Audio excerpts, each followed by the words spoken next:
Chapter 561. Double Evolution, Part 1. Northern was motionless. His eyes dilated as the panel relentlessly poured out its information. Just how many of them did I kill? All of them. With such an inventive and overwhelming use of Black Lance, he had decimated all the monsters. The entire flood was destroyed, with not a single one managing to slip out alive. Not even the maelstrom that pillared in their center. And that was why talent fragments wouldn't stop spilling forth. Ryan landed in front of him with a pale face. What was that? How? What power is that? I thought your talent allows you to tame monsters and summon them, and you just happen to be an incredible fighter. Northern raised a brow in confusion. He then exhaled and smiled, touching Ryan's shoulders. An incredible fighter is the one thing I am not. But I do think I am getting better, he uttered. Northern turned away from Ryan and looked around. Now, just how do we get away from this trap? Ryan allowed a slight frown to touch his brows. Get away from what trap? Oh, you've not noticed it. Northern suddenly stopped, his eyes expanding. Ryan noticed his frame shaking from behind and asked, Are you fine? You're trembling. Northern raised a hand to silence him, staggering forward, a little bent over like his stomach was in pain. He was gritting his teeth and holding it, his eyes glaring down. What? Crap, I wasn't expecting this. Did I gain so many fragments? You have gained over 4,000 fragments. You have gained a total of 9,688 talent fragments. Your soul capacity is 4,000. Your soul will be progressing to the next rank. You have 3 unused talent slots. Unused talent slots are priced at 1,000 talent fragments per slot. You will gain 3,000 talent fragments upon evolution. Upon evolution, you will be left with 9,340 talent fragments. Your soul capacity at next rank is 5,000 talent fragments. Your soul will be progressing to the next rank. Northern's eyes widened. What is this? What is going on? What is this insane boost? He was expecting many talents, but he wasn't expecting to rise 2 soul ranks in a single moment. Damn, this is going to be tough. He managed to turn around to Ryan and looked at him, his eyes hinting at pain. What is suddenly wrong with you? Something I didn't expect to happen happened, so I'll be tapping out for a bit.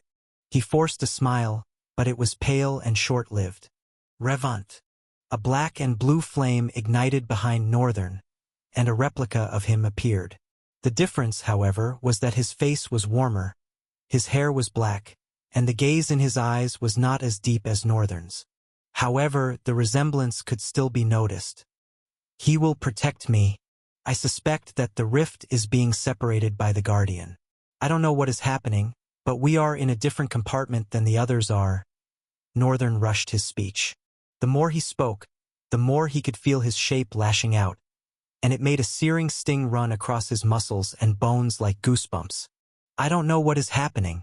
I have sent my summons after Shin, but I don't think they've been able to reach him. So, I think you will have to find a way somehow. His gaze had become weak, barely hanging on by a weak flame. Whatever is the case, don't die. Northern collapsed to the ground. Ryan, shocked, ran towards him to catch him, but Revant had done that already, his pitch-black eyes glaring at Ryan. Don't tell me you want to touch my master with such tainted hands. Tainted? Ryan looked at his hands. He didn't say anything as the tall, black-haired Northern glared at him with disgust in his eyes. What is happening to him? Ryan asked, ignoring the look. He is about to go through a long, excruciating change. Is his soul progressing? That is what you mortals call it. Ryan frowned, deeply confused. But how? He didn't even absorb any soul cores. Revant looked at him with disgust again. Trying to understand my master is insolence. He leaped back and landed away from the blood. Then he gently placed unconscious Northern down and watched with his hands behind his back. Ryan watched for a couple of seconds with a slight frown etched upon his brows before he decided to fly away, with his freezing wings, in search of what might be going wrong with the rift. Meanwhile, As Northern fell unconscious, the first thing he saw was a vast and eternal darkness. However, he could instantly recognize what it was. He had experienced this void before. In fact, he felt more connected to it than that first time. The darkness lingered. He didn't know what was happening. The darkness was still and unmoving, inactive. He was about to progress through 2 ranks in one go. He had expected that it was going to be excruciating and painful. However, it just felt numb. And that left him with a sense of foreboding, like something very, very bad was about to happen to him. Because progressing through Maverick and Transient rank at the same time and becoming a sage cannot happen so easily. With how his former evolutions had been, it was only right that he experienced something that was incomparable. But the darkness was still inactive, and he was just there. Congratulations! Your soul has evolved to a Maverick rank. You have become a savant. You have 6,340 talent fragments left. You have unused talent slots. You have gained 3,000 talent fragments. You have 9,340 talent fragments. Your soul capacity is 5,000. Your soul is evolving. Northern was expecting it, so seeing it he wasn't so freaked out. However, he still couldn't get rid of that feeling in his gut. Not to say that he felt immaterial, he couldn't make out his hands, legs, or anywhere. The stillness continued. Everything, the soul evolution to a transient rank, was going smoothly. Then Northern felt something. As he focused on it, the darkness seemed to part to reveal it. An almost whitish ball of energy swirled amidst the void. It looked like a planet with a ring of light around it. Northern didn't know why, but he could instantly tell what that was. Chaos, his thoughts echoed. Chaos is growing along with my soul. I hope that's not BA. A torrent of pain fell on him like mighty lightning ruthlessly shredding apart a tree. Chapter 562. Double Evolution, Part 2. Northern felt the pain even though he wasn't feeling material. He felt every part of his immaterial body experience the agony. Northern's essence trembled, every fiber of his being quivering as if gripped by an unseen hand and wrenched taut. His immaterial form, unbound by flesh but somehow alive with sensation, throbbed with a pain so raw it was a symphony of agony. Each note struck like lightning, racing through him with relentless ferocity. It was as though his soul had become the heart of a storm, cracking under the pressure of an electric surge that shredded through him. Bolts of pain tore across his essence, relentless and wild, splintering it in jagged fractures, each one sharper than the last. His vision, or whatever senses existed in this realm of formlessness, shattered with each pulse, each searing wave more violent, more unforgiving. The agony didn't simply hit, it twisted. The bolts of torment coiled into his soul, drilling deeper, vibrating with a force that seemed intent on unraveling him, cell by ethereal cell. He felt every inch of himself tearing, felt it with a clarity that was too vivid, too real, as if he could hear his very soul screaming in response. The air around him pulsed with an eerie crackle, resonating with his suffering, amplifying it, until he was drowning in it, a cascade of scalding shards that left no corner of his spirit untouched. Then, as another torrent ripped through, so violent it felt as if he'd been split open, everything flickered into a different darkness, a merciful darkness. The world faded, and with it, the pain ebbed, leaving Northern to fall, weightless, into the quiet, unconscious void. After a while of being unconscious, Northern was woken by the sounds of numerous rushing notifications. Congratulations! Your soul has evolved to a transient rank. You have become a sage. All own talents have gained 2 new talent abilities each. Your connection with the void is growing. The seed of origin is germinating. The seed of void has reached the sprouting stage of development. You have gained 2 new void abilities, void tendrils. Your connection to the void manifests physically as tendrils of dark energy that emerge from your body. You can summon these tendrils to attack, defend, or siphon life energy from their target. These tendrils have an almost liquid quality, capable of slipping through armors or barriers to reach their targets. Fading. You have gained the ability to partially phase out of existence, becoming a flickering, incorporeal shadow. In this form, physical attacks pass through you harmlessly, though you are still vulnerable to certain types of energy-based attacks. Chaos is becoming prominent. Chaos is rampanting. The void has reacted. Chaos and void are negotiating. Chaos has settled for your body. Chaos has become prominent in your body. A defected seed has been planted in your body. Void resides in your soul. Chaos resides in your bloodstreams. You have gained chaos essence. You have gained 2 forms of spiritual force. You have gained chaos new abilities. Chaotic resonance. You can resonate with the chaotic energies around you, amplifying your physical prowess. This resonance could allow you to temporarily boost your strength or speed, making you a formidable opponent in battle. Chaos infusion. You can infuse items or allies with chaotic essence, granting them temporary enhancements or abilities. For example, a weapon could gain chaotic properties, making it unpredictable and able to bypass certain defenses. Chaos Thread has been promoted to Chaotic Regeneration. Chaotic Regeneration. Your body becomes capable of regenerating at rapid rates when surrounded by chaos. The process might be imperfect or unpredictable, potentially leaving small chaotic marks or distortions on your body, yet accelerating your healing. You have 4,340 talent fragments left. You have progressed without copying any talents. You shall receive a penalty. Northern felt himself strain a little bit. He was struggling to put his consciousness all together, but the information so far was registering in his mind. Chaos and void negotiated. Those darn tenants. What gives them the right to be negotiating without my own consent? The more he tried to rise in agitation, he felt himself fall weak. Things had progressed tremendously, and he wasn't even expecting it. However, he was still a bit concerned about that penalty that was mentioned. It was all that was said, and the system stopped ringing. I guess I'm allowed to progress to another rank copying at least 1 talent. The other slots are converted into talent fragments, but when I don't copy any talent, I get a penalty. Something smells fishy. Northern's thoughts went silent for a bit, then rose again.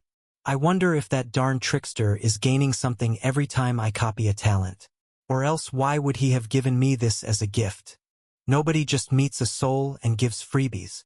Which was why he felt the strong need to rely more on chaos and void.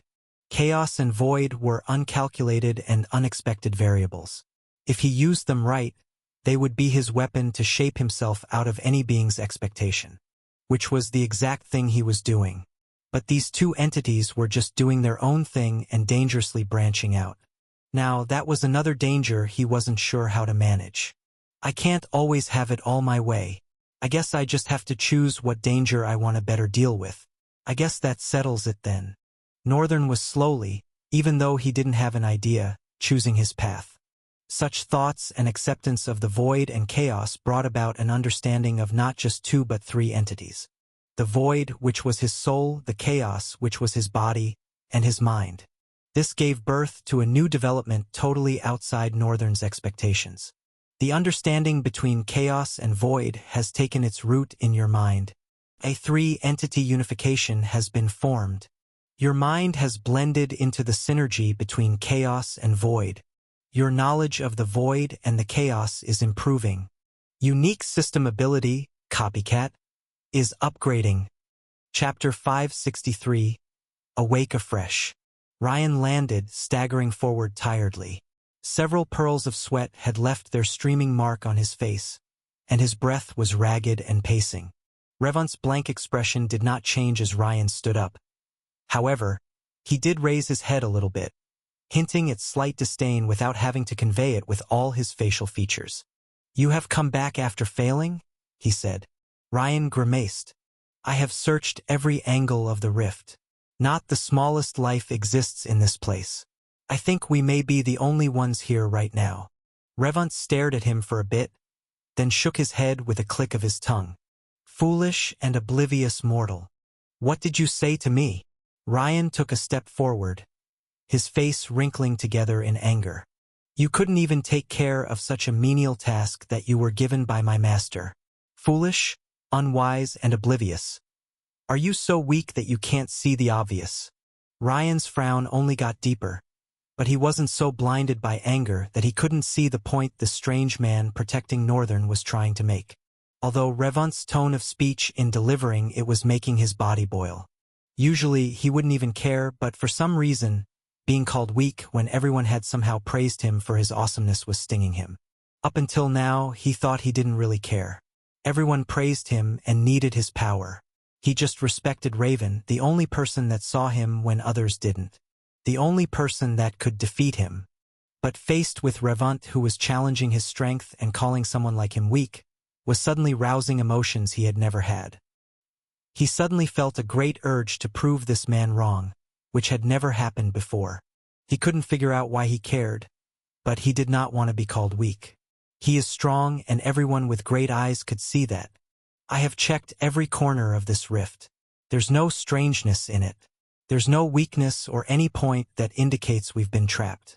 Of course, I know we have been trapped, but I can't find any monsters or anything.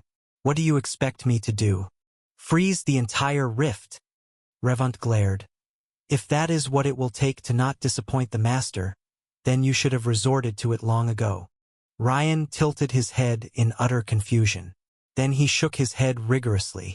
No, I'm not going to have some unnecessary argument with a summon. Revunt slowly removed his folded arms from behind. What did you say? Revunt, stop that.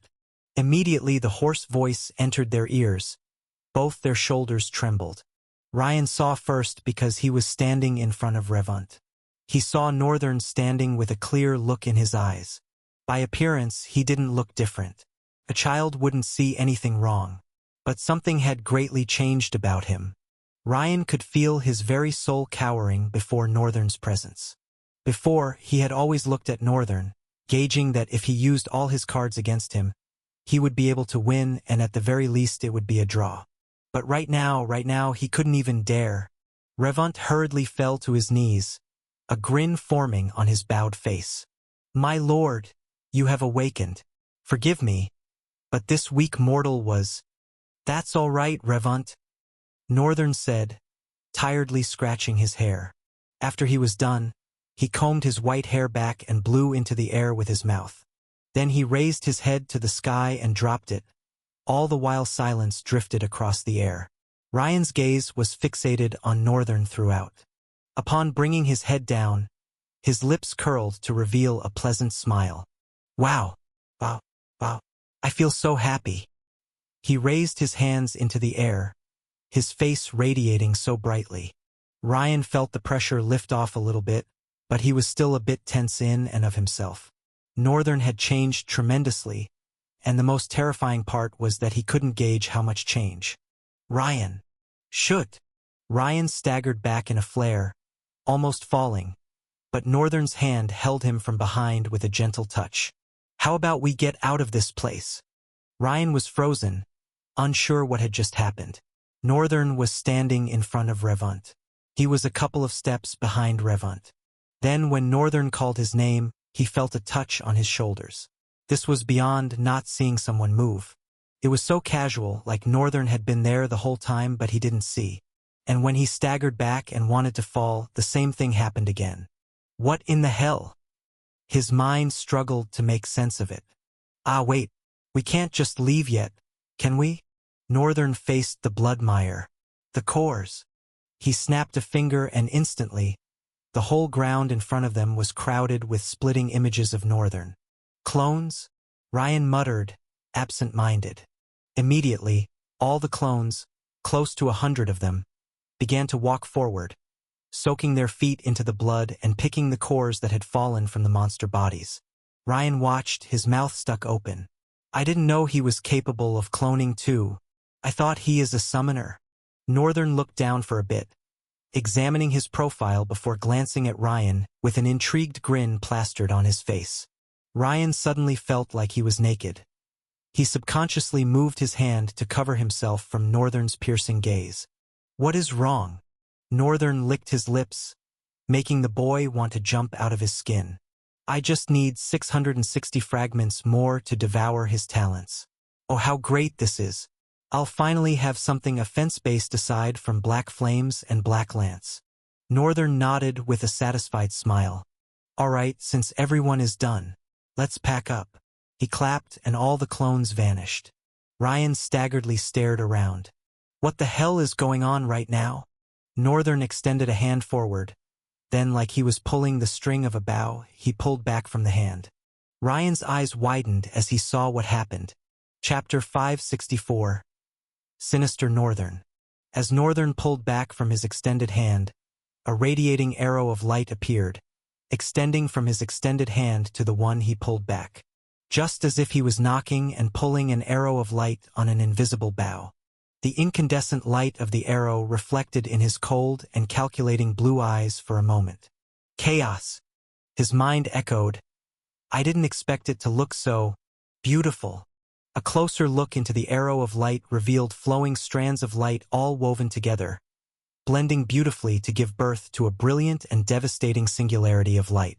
This was Chaos Essence. It was not pure and flawless white like celestial light. It burned with an eerie and dim glow in fact. But its weave was a beautiful and alluring spectacle to behold. Northern had never given thought that chaos could be so beautiful. He quickly shook his head. Seriously, what am I saying right now? Chaos is beautiful? He focused back towards the sky and narrowed his eyes to a pinning focus. Then he released the arrow of Chaos Essence. Swish! The arrow of light soared into the sky with a soft and tender sound that tore through the wind barrier in an instant. Then following it was a massive explosion that made the entire ground tremble. From the sky, the veil began to wash down, like thick oil streaming down a round screen, and the whole expanse slowly revealed before them. Drenched in a bloodbath was Lieutenant Dante.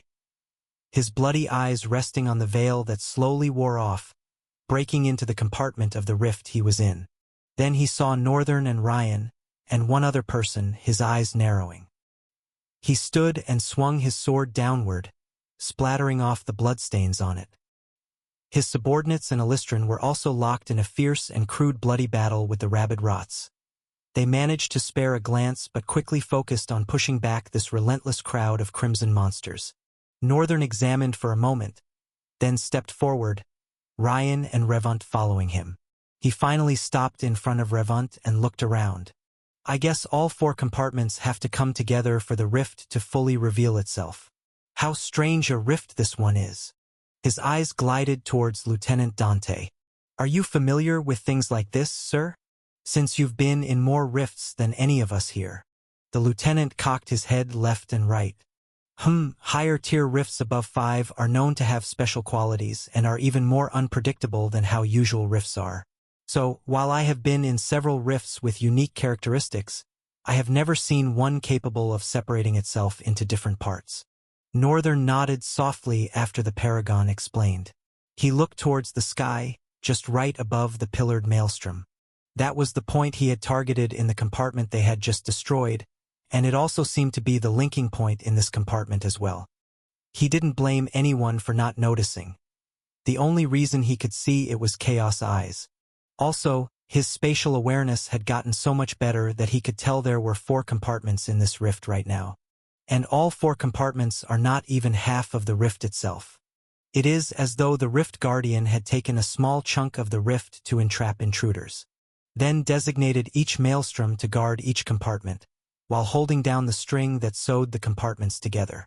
When the maelstrom is defeated, the string becomes weaker, and when he destroys the point of connection, which is the sky above the maelstrom.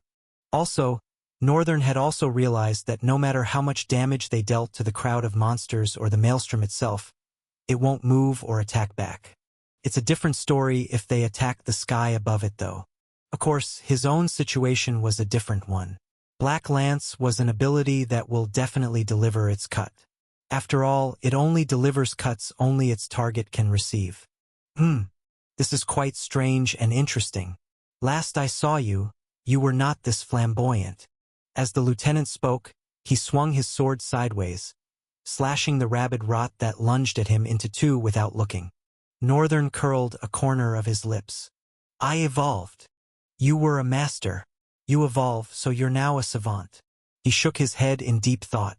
A savant can't have this much flamboyancy. Did you become a sage? Northern grinned back. Not that I was trying to hide it anyway. But things happen that just happen. There was something about Northern's expression that hinted that he was enjoying this. His grin was so austere. I see. Things happen that just happen. What a plausible explanation. He spun his sword back and plunged it into the head of the one that leaped at him. Despite his hand being in an uncomfortable position, he didn't seem to strain. His body, in fact, seemed elastic. His gaze, however, was rigid and unbending, now contorting at Northern with dark and stormy clouds in their depth. Dangerous. Dangerous. I can see why that damn shaman mentioned him. He will definitely be a great asset to me. But I can read people. This guy can't be controlled, he can't be obtained either. It's better to just kill him? TSK. Northern clicked his tongue, as he appeared right in the face of the lieutenant, glaring into his eyes with a cold intensity. All that bloodlust. I hope you are not thinking of doing something reckless, sir. Thump, thump, thump, thump. The lieutenant's eyes slowly dilated. Is that my heartbeat? A pearl of sweat rolled down his neck, and he quickly caught wind of it, wiping it off with his thumb. A slight frown fell on his brows. Then he looked up. Northern helped him answer immediately. No, sir. That is not the rain. I'm pretty sure. That's your darned sweat. A sinister grin followed. Chapter 565. Simple Blade. Both of them stared at each other deeply for a few beats. Northern's gaze was unwavering, shooting sparks that met the intense crimson eyes of the lieutenant. Lieutenant Dante, after staring down at Northern for a few more seconds, finally exhaled, a puff of steam escaping from his nostrils. He turned away, slowly took his sword and swung back. He pushed a leg forward and leaned his upper body towards that leg. Northern watched him with a brow slightly raised. Wish. His eyes flew wide open as the lieutenant blasted away. Then something happened. The lieutenant slashed his sword upward, cleaving a rabid rot in twain. Instantly, every rabid rot on the expanse was cleaved in twain. Before everybody else, all they saw was the lieutenant turning to a blur, and a slash suddenly transmitting to all the monsters. They were all led to think that the lieutenant had moved faster than the speed of light and delivered all the strikes. His ability uses speed as deceit. Northern grinned.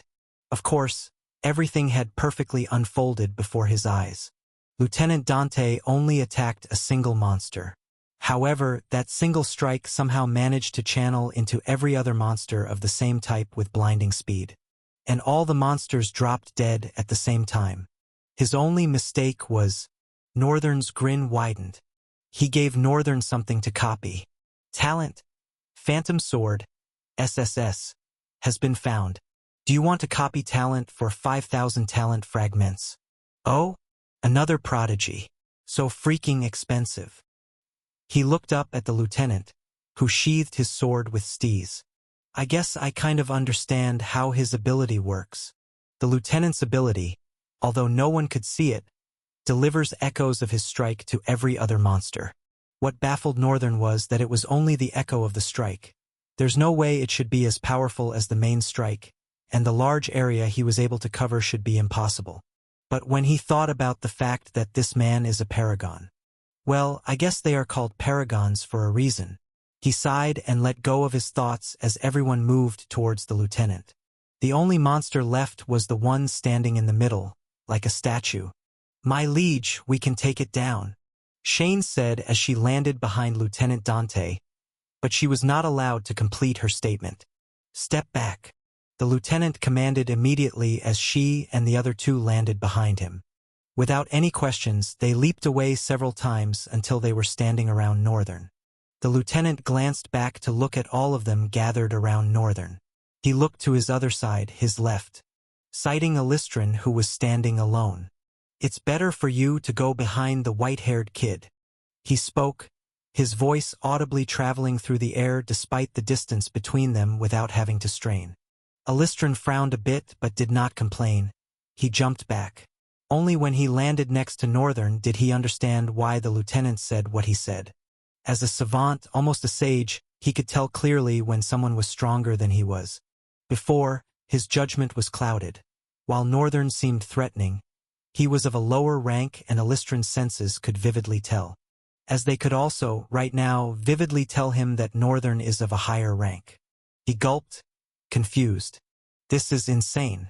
I leave him for barely an hour and he's already a sage. Lieutenant Dante faced the statued monster, fixing a cold and powerful gaze towards its head. He pulled out his sword with one hand, and joined his second hand as he raised the sword over his head. He closed his eyes and breathed, drowning everything around him in a sea of silence.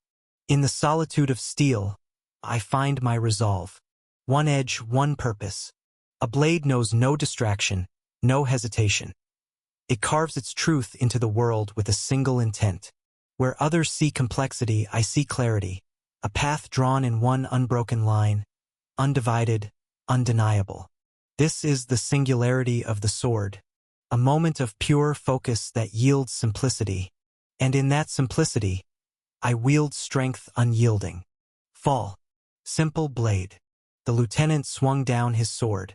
Swish. It was almost a silent sword, like the wind screeching. As the lieutenant's sword fell, a thin red line appeared on the maelstrom, running down the middle of its body. A second later, it divided, falling apart with a vicious and overwhelming spray of crimson ichor. Talent, Phantom Sword, SSS, has been found. Do you want to copy talent for 5,000 talent fragments? Northern looked with squinted eyes and suddenly extended his hand forward, expanding void force and pushing it forward. None of them knew what was coming. The lieutenant's subordinates had instinctively glared at him with dark faces, thinking he wanted to attack their leader from behind. But they were not given a chance to react. Before they could, the entire landscape trembled. In the aftermath of the tremendous sword slash the lieutenant had used, as the red line touched the ground, beats after the monster's body had fallen apart. It tore the ground into two with such straight precision.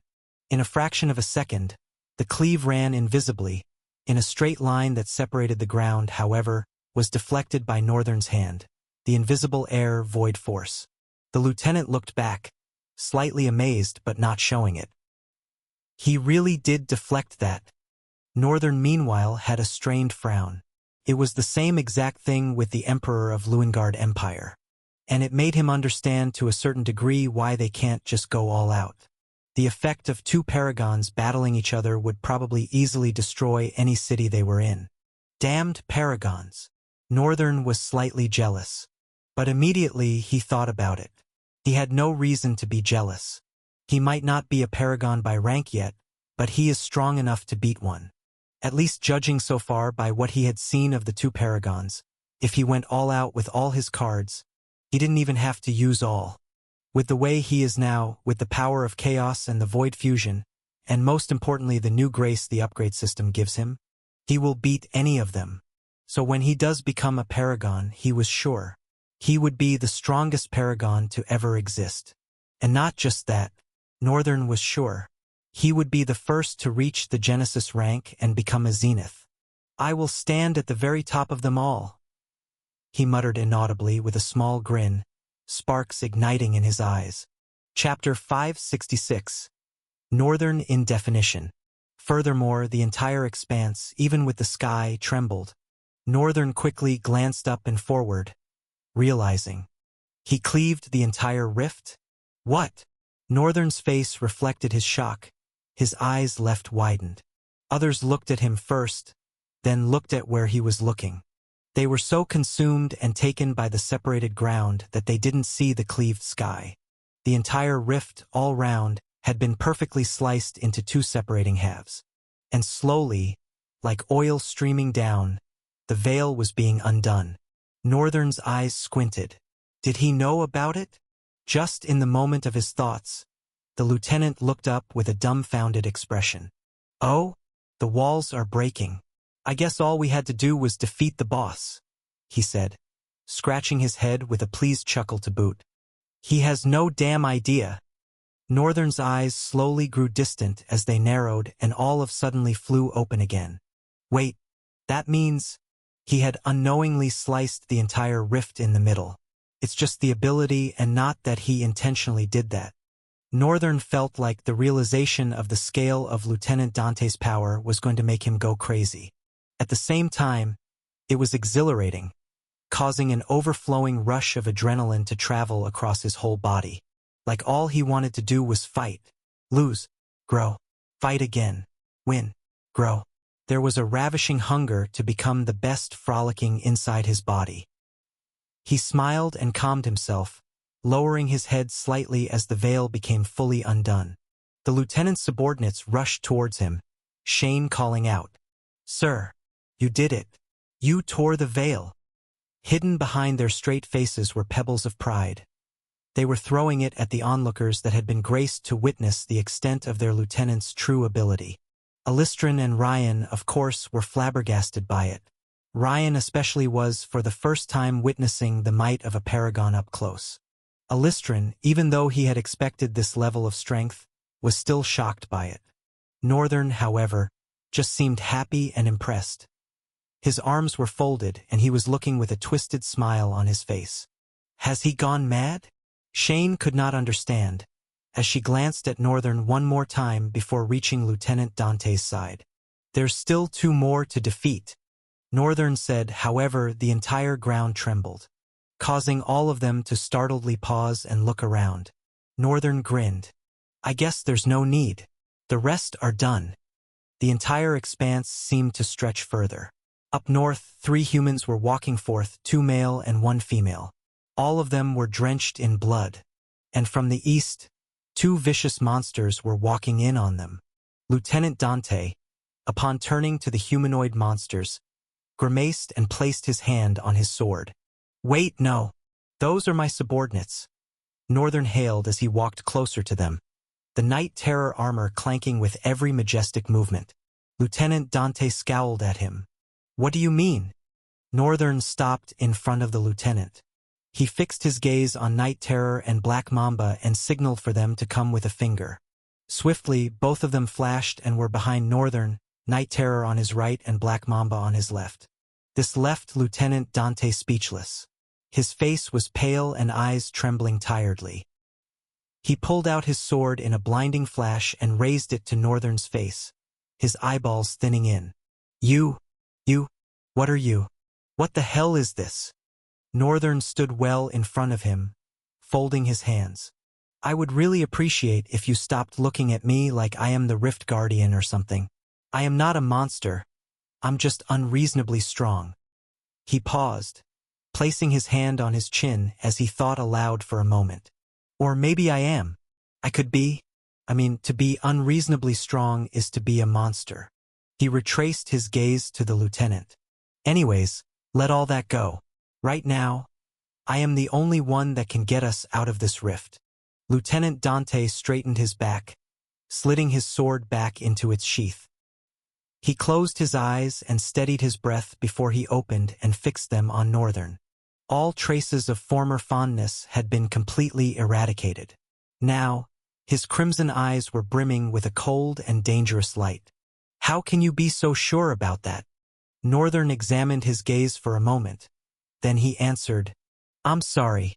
If I am correct, the ranks of monsters in a Tier 7 rift are Hellions, Maelstrom, Destroyers, Behemoths, and a Belial, which is the Rift Guardian.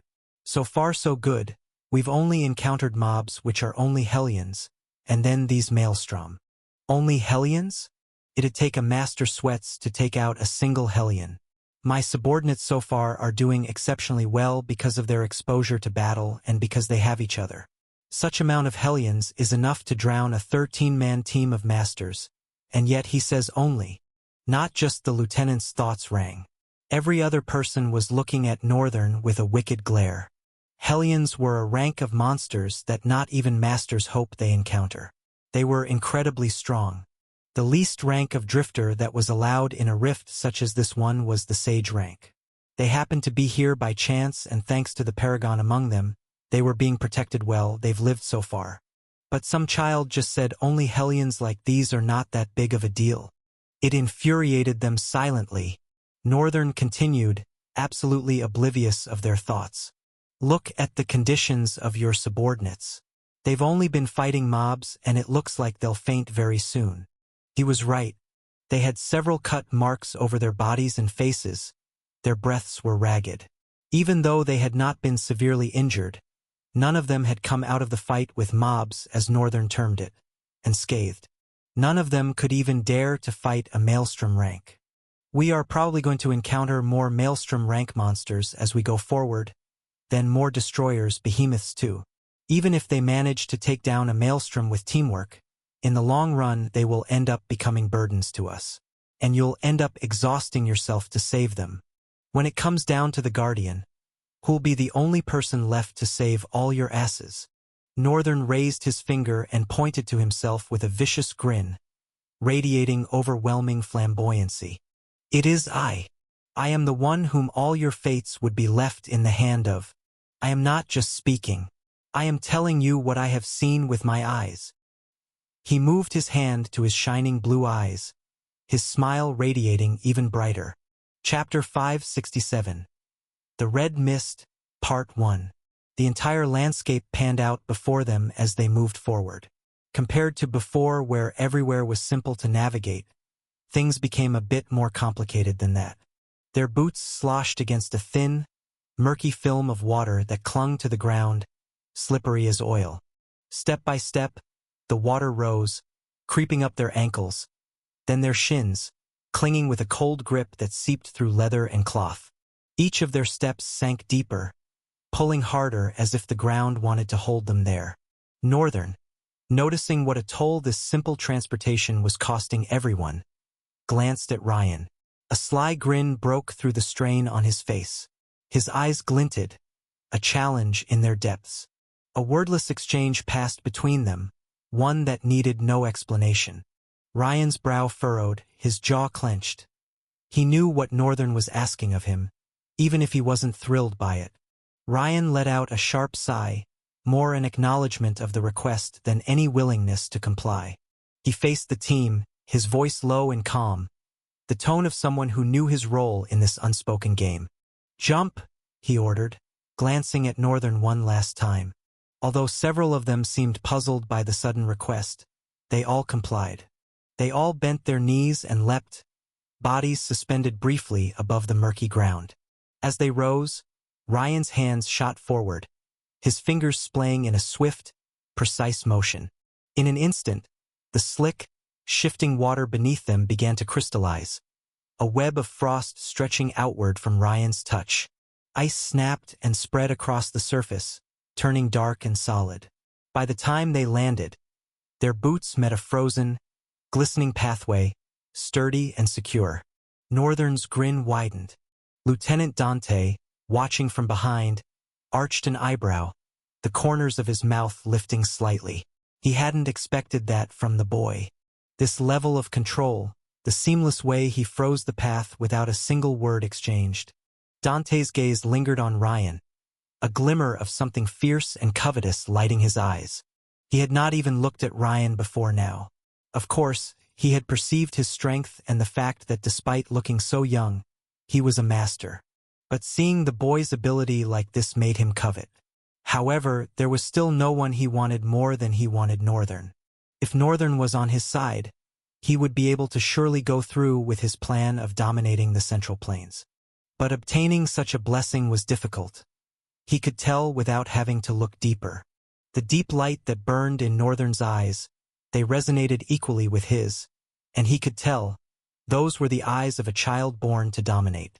He didn't believe in destinies and things like someone's fate being written down from the beginning. But he does believe in rarity. There are some kinds of people that are born into this world. They are born with a kind of eyes that many seek but never find. Resolve, determination, reason, conviction. The ones that don't need such feeble concepts to back up actions or pursue a goal. The ones that, despite not being resolved enough, not determined enough, not reasonable enough, no conviction at all, still do it. Just because they want to. Those were the kind of people that were more difficult to obtain. because if they never want something, nothing will make them submit. Fear, bribery, happiness, love, if they don't want to do it, all that is useless. That is the kind of person Dante has considered himself to be. And honestly, that is the kind of person he has always sought. Those who neither resolve nor reason could move, those who bend to nothing but their own will, these were the rarest and most dangerous. And for the second time, Dante had encountered one he could never possess. He clicked his tongue in irritation, staring down at the ground of sturdy ice as they trekked. I guess I can do it with him too, he thought as they moved forward. After a while of trekking, the entire cohort began to notice something. A red fog slowly clouded their view. The only thing about the fog was that they had not even caught wind of it. Not at one point exactly it fully saturated the air. Well, except one person, who looked like he was enjoying the show. The fog didn't simply obscure their sight. It crept along the ground like a living thing, twisting and swirling around their legs, as if testing the weight of their steps. The crimson haze thickened, turning the air sharp and metallic, a biting scent that stung their nostrils. The path beneath them seemed to shudder with every step they took. Dante slowed his pace, his eyes narrowing as he scanned the surroundings. He could feel it, a subtle pulsing beneath the surface of the ice. This was no ordinary fog. It was something more insidious, something alive, as though the land itself resisted their presence. Ryan, still recovering from his recent exertion, clenched his fists, his breathing slightly heavier. He stole a glance at Northern, whose gaze was fixed forward, sharp and unyielding. They both felt it, the unnatural pressure closing in, tightening around them like an invisible cage. Everyone, stay close, Dante ordered, his voice carrying a rare edge of concern. Keep your pace steady. Don't stray. But even as he spoke, tendrils of red mist began seeping up from the ground, wrapping around ankles, slipping under armor, cold and damp as death itself.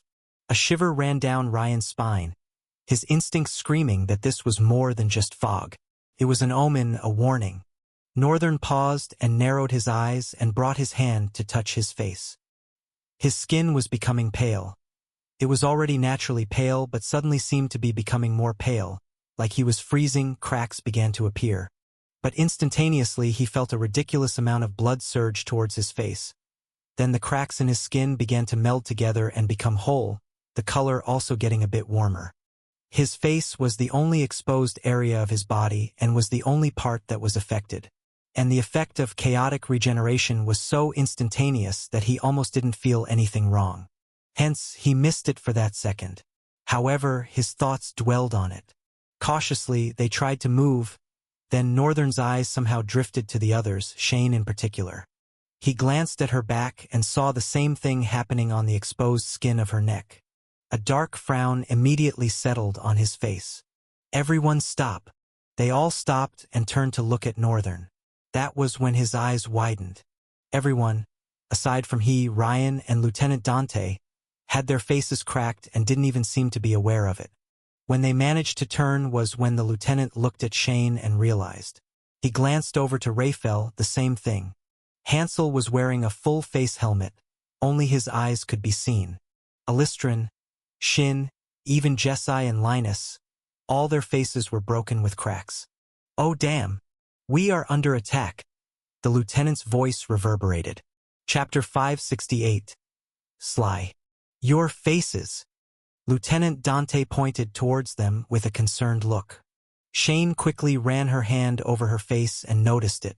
Her skin was peeling. She looked down at her exposed hand from her sleeve. It was the same thing. Raphael had also inspected himself only to find out that his exposed skin was also peeling. Only Hansel was untouched. Shin, Alistrin, Jessi, and Linus all had their bodies peeling. But they just seemed to care less about it than the lieutenant's subordinates did. The lieutenant threw a glance at Northern. Do you have any idea what is going on? It probably disgusted his guts to ask, but he was reasonable enough to know that he alone could not bulldoze his way into everything just as Northern had said. A Tier 7 rift for a Paragon to solo is impossible. It's a death wish. Northern was silent for a couple of seconds after being asked. Then he looked around the fog, pointing to it. Right here. I'm pretty sure by now everyone knows it's this damned mist. How are you and your friend here unharmed? Northern pointed to himself. Oh, me? I have a regenerative ability, so this doesn't mean much. Lieutenant Dante's eyes widened. He was shocked but immediately eradicated the look of shock from his face and turned to Ryan. And you? I have a freezing essence, which has built up a unique immunity system that attacks and freezes any external substance in my body, so I am resistant to toxins of any kind.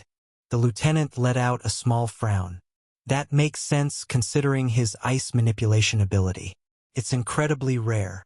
He admired Ryan once more. However, he just couldn't take his mind off Northern. A regeneration ability?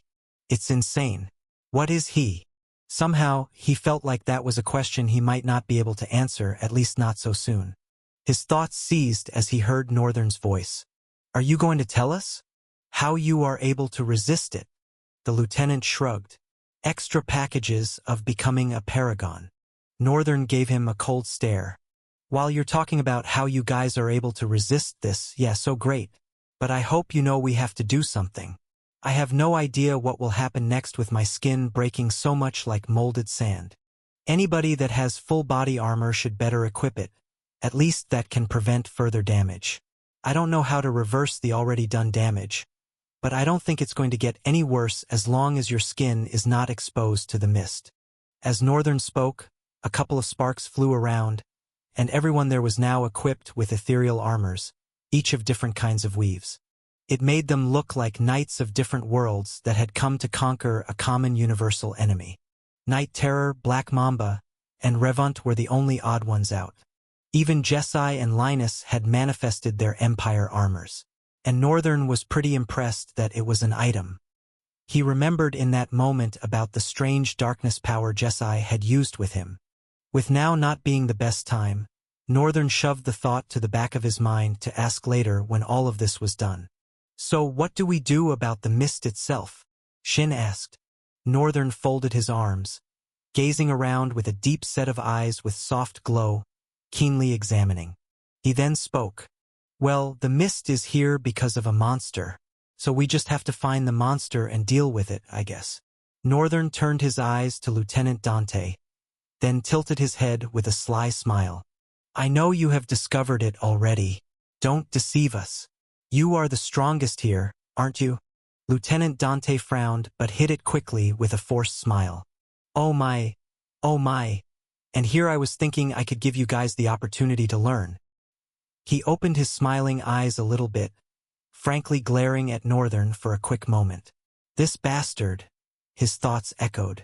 Northern, completely aware of what he had done, suppressed a grin. As expected of the lieutenant, he was testing us. Shane muttered beneath her full armor. Her visor glinted with a red passionate light as she adored the lieutenant. Even in her state, she was as passionate. Lieutenant Dante circled the place for a bit, not entirely sure what to do. Everyone's eyes were on him, and Northern had put him in quite the spot. He now had no choice but to find the damn thing itself. He was sure Northern would have noticed. Indeed, there is a monster. The mist did such a perfect job of masking everything that it completely masked the presence of the monster.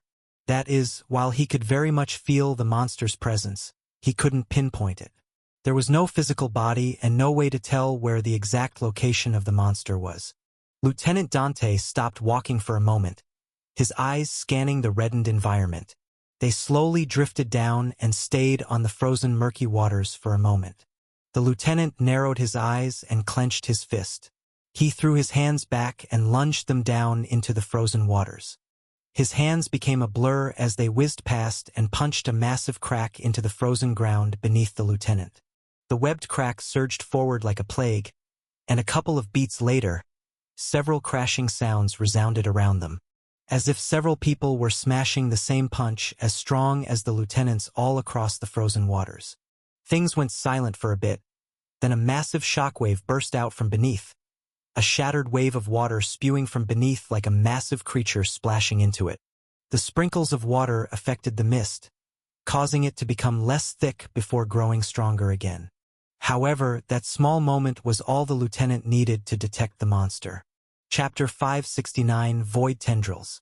As the water below burst forth, it unleashed a massive shockwave that sent all of them reeling in the air. For Lieutenant Dante, however, everything in that moment seemed to pass slowly. As he reeled, seeming helpless, upwards, his hands moved to his sword and his body twisted in the air, legs folded in as if they were about to run an air race. His eyes narrowed to a slit as they locked in on the monster. Then, with a small movement, he pulled his sword. However, no one saw him pull the sword out completely. No one except Northern. The lieutenant turned into a blur, vicious red lights trailing his afterimages as he shot to his target in the belly of the red mist that the water was causing to be a little sparse. Barely a second later after that wicked light shot off, a terrible shockwave hit the entire landscape, sending all of them reeling backward along with a powerful upheaval of the ground that exploded outwardly in all directions. The force was so intense it shattered stone, ripped the ugly trees that were scattered around from their roots, and left the entire battlefield trembling under its weight. The sky itself seemed to quiver in response, bending with the strain of the lieutenant's onslaught. Northern barely managed to stabilize himself mid-air, his senses heightened, his chaos eyes attuned to every fleeting detail.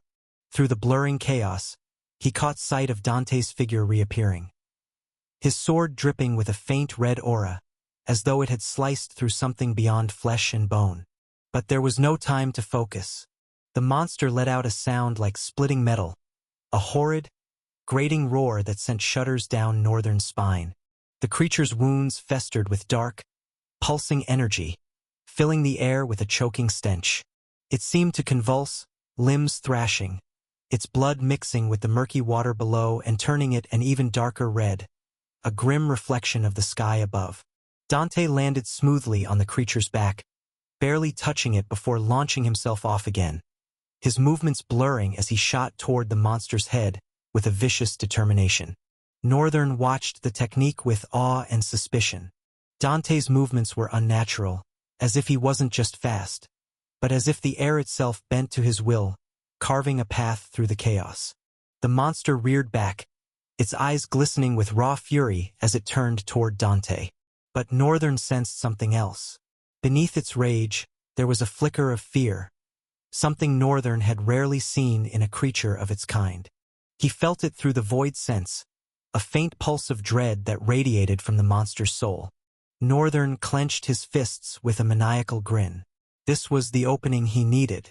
With a swift motion, he tapped into his own power, letting the void's chilling energy seep through him, resonating with the darkness in the monster's core. He felt his own body blur, the void tendrils snaking out from his arms, ready to pull him into the fray. He surged forward, matching Dante's trajectory but with his own twist, a silent, lethal force of entropy at his back. Together, they closed in from opposite directions, Dante's sword a blazing red comet and Northern a shadow of ruin.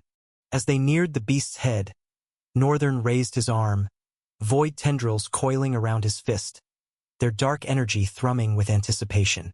The monster's head loomed, a grotesque amalgamation of twisted flesh and bone, its maw lined with jagged teeth that seemed to drip with an oily black ichor. As Northern and Dante closed in, the creature's massive eyes widened, a mix of rage and primal terror gleaming within their depths.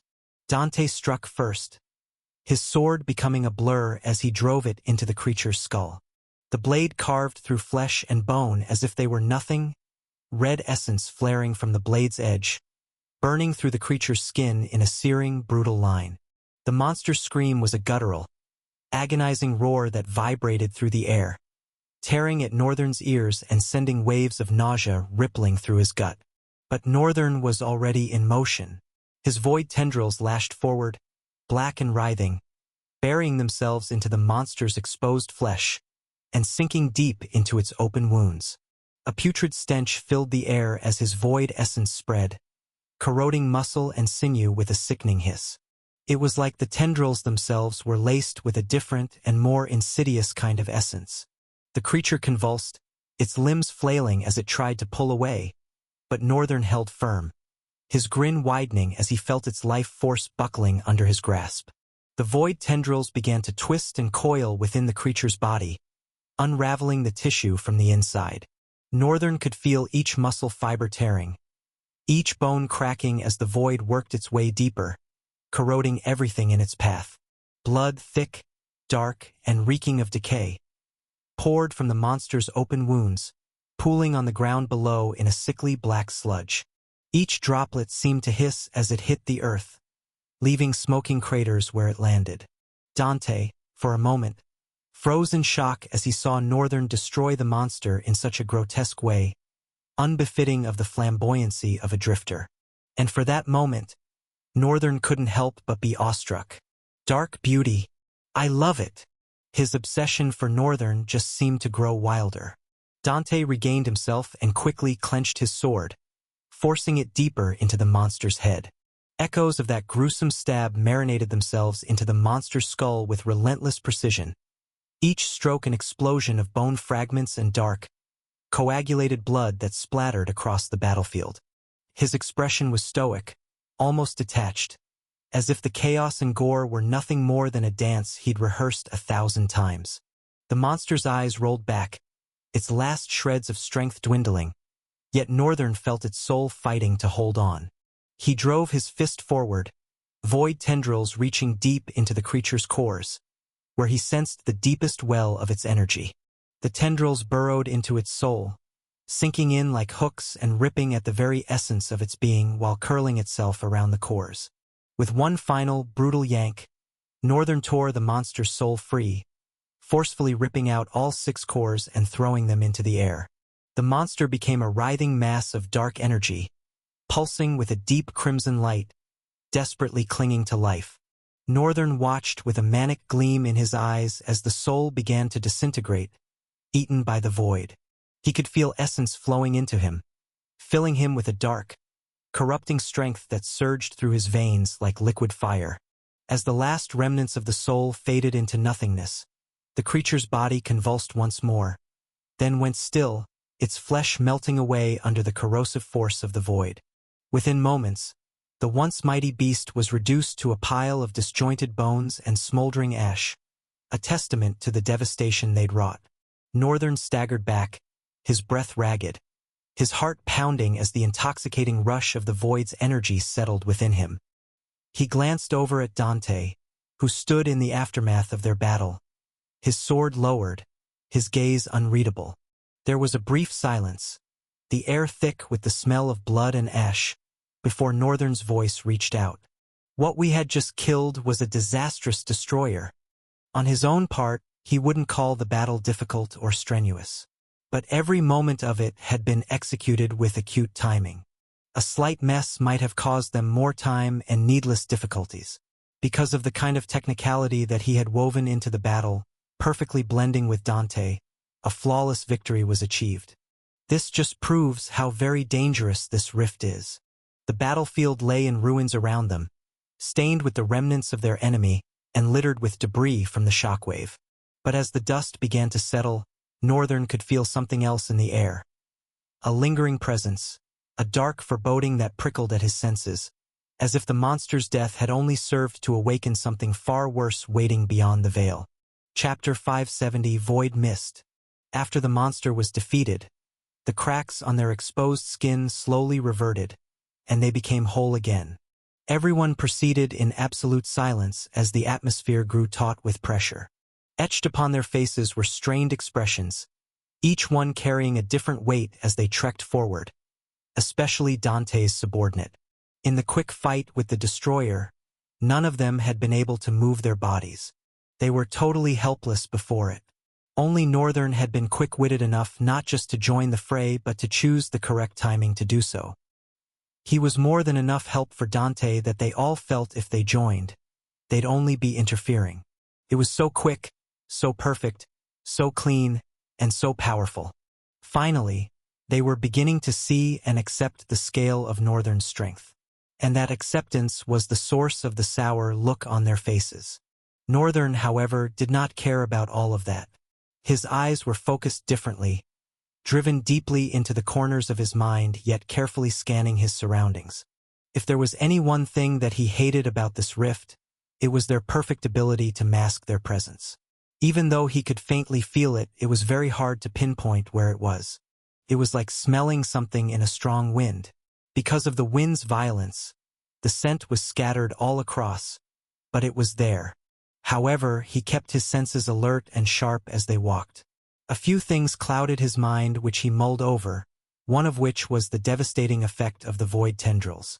He could use them to absorb monsters' essence, which is converted into void essence. Not only does this kind of essence give his tendrils energy, but he feels his stamina slightly rejuvenated. It had been the only thing he had been worried about since they had started this battle. After becoming a sage, of course, his body had gotten fairly better than it was before, but in the end, he was still subjected to that incurable disease of fatigue. His powers were monstrous, and so their effect on his body was devastating.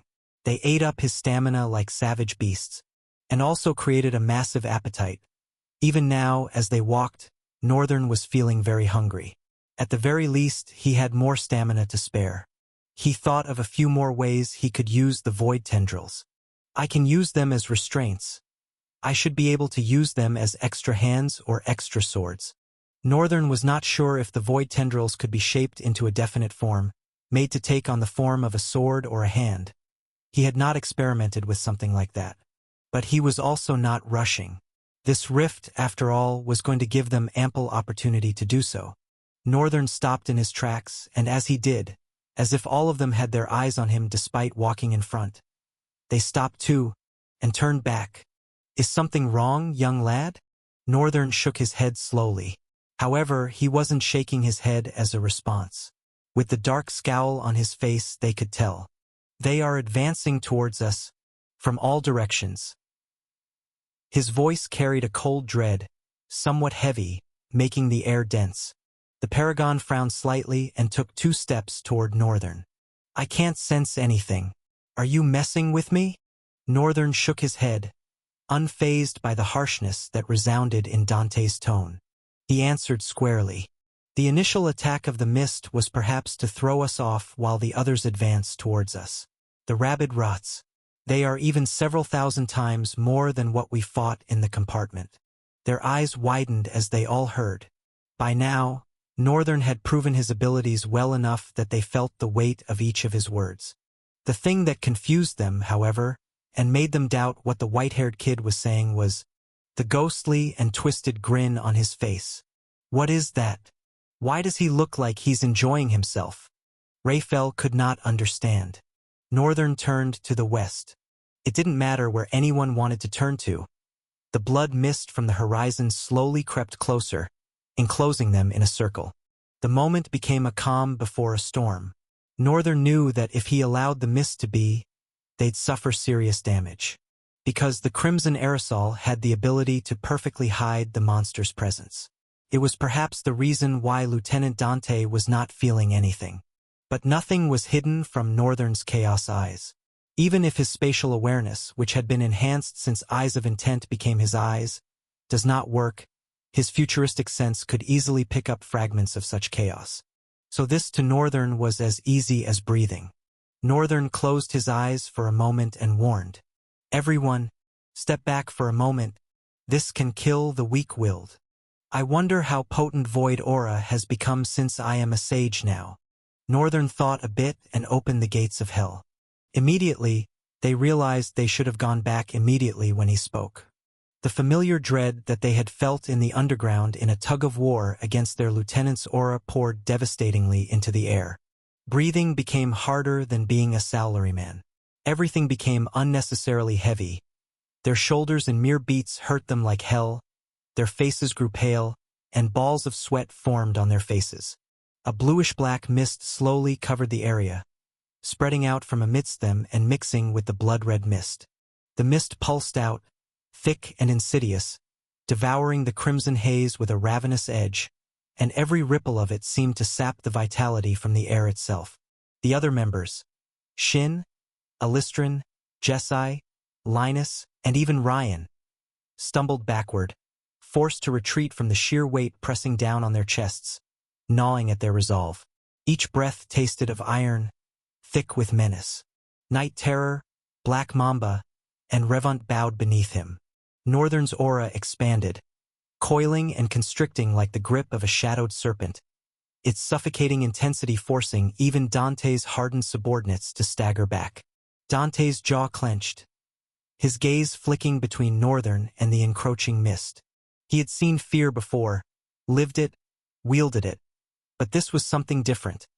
A darkness that was neither rage nor hatred, but a void that whispered of endless, starless nights. As the red mist was slowly torn apart by the weight of the void mist, reality seemed to slowly warp with it. All their eyes widened as they looked around. It was just as Northern had said. They'd been surrounded by rabid rots from all sides. And it wasn't just rabid rots, but the statued Maelstrom and several destroyers like the one Northern and Dante had just killed. They were like a thick flood spreading all the way to the horizon. Despair captured their hearts. Chapter 571. I'm enough. The numbers alone made their hearts squeeze with pain. This was bound to be utter failure.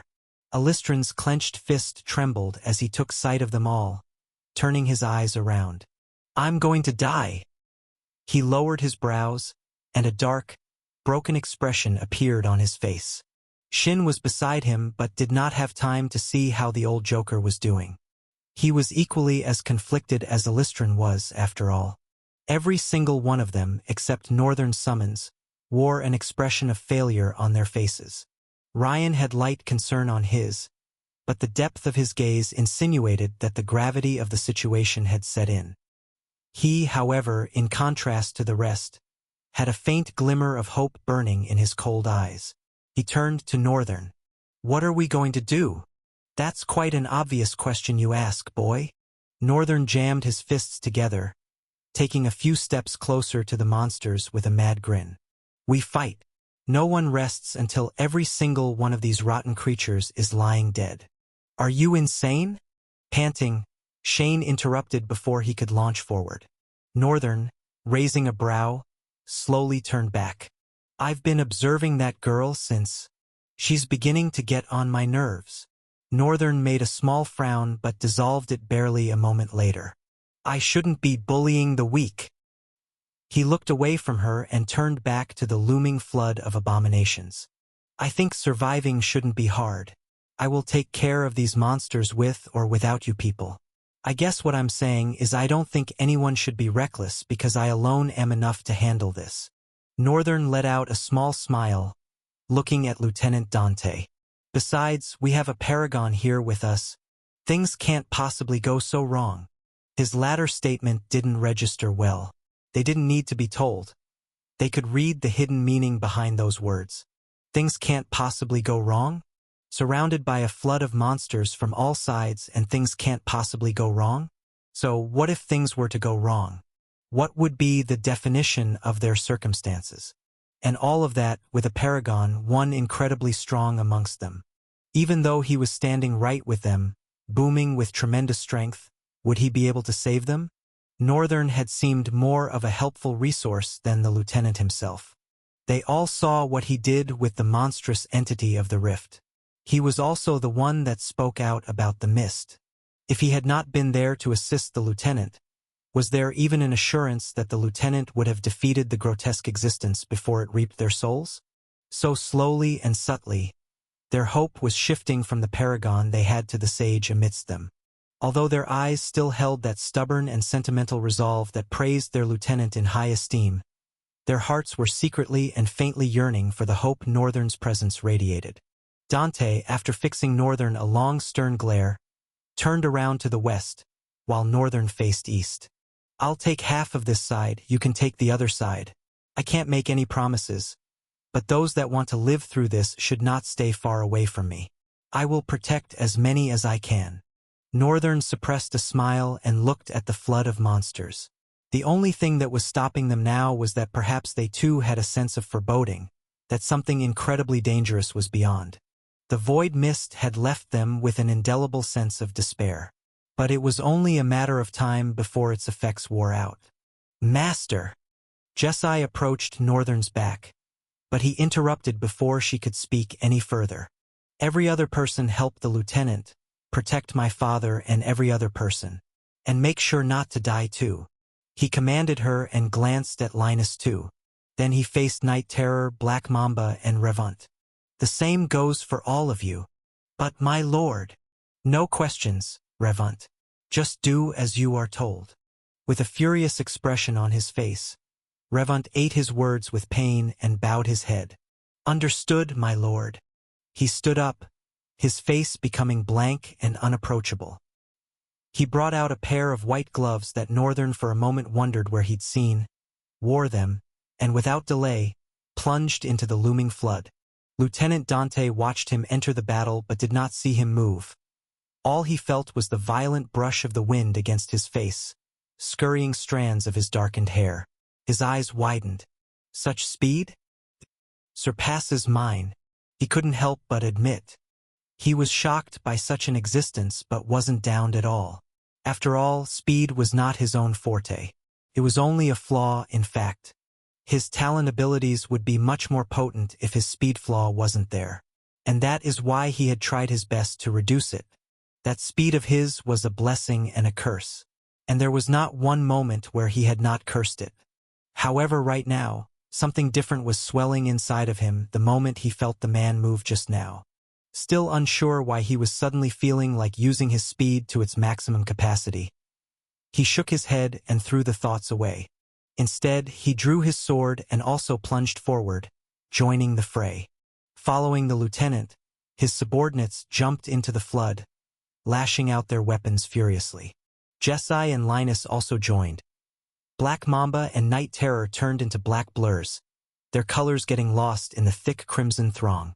Alistran followed also, despite the pale face, leaving Shin and Ryan. Shin looked at his son with a slightly pained expression. Let me. It's fine, father. This will be over before you know it. I don't need anyone's help.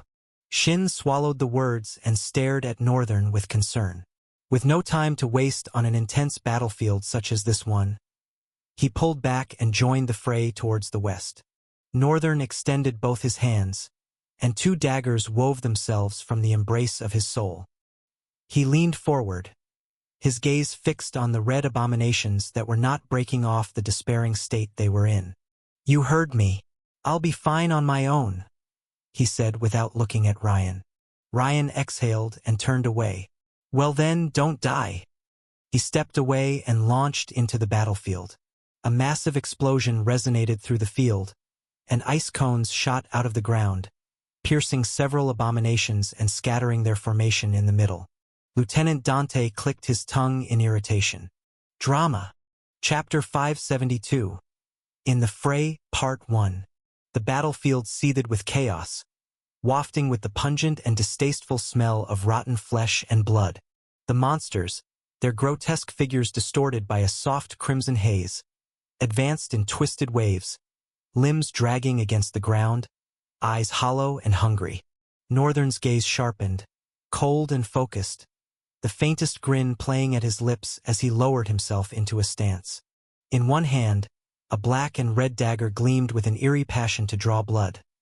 In the other, a pitch-black, lusterless, sleek stiletto with a curved blade screamed with a faint and almost unheard cry, seeming to absorb the light around it. Around Northern, the others fought desperately, their expressions a blend of determination and terror. Alistran's eyes were wide, panic-laced with a dark resolve as he hacked at a beast lunging for him, his blade carving through putrid flesh with a sickening wetness. He gasped, stumbling back as more monsters pressed in, his breaths ragged, every swing of his weapon tinged with the desperation of a man clinging to the edge of survival. Jeskai moved with graceful ferocity, her attacks precise, her expression a mask of focus despite the chaos around her.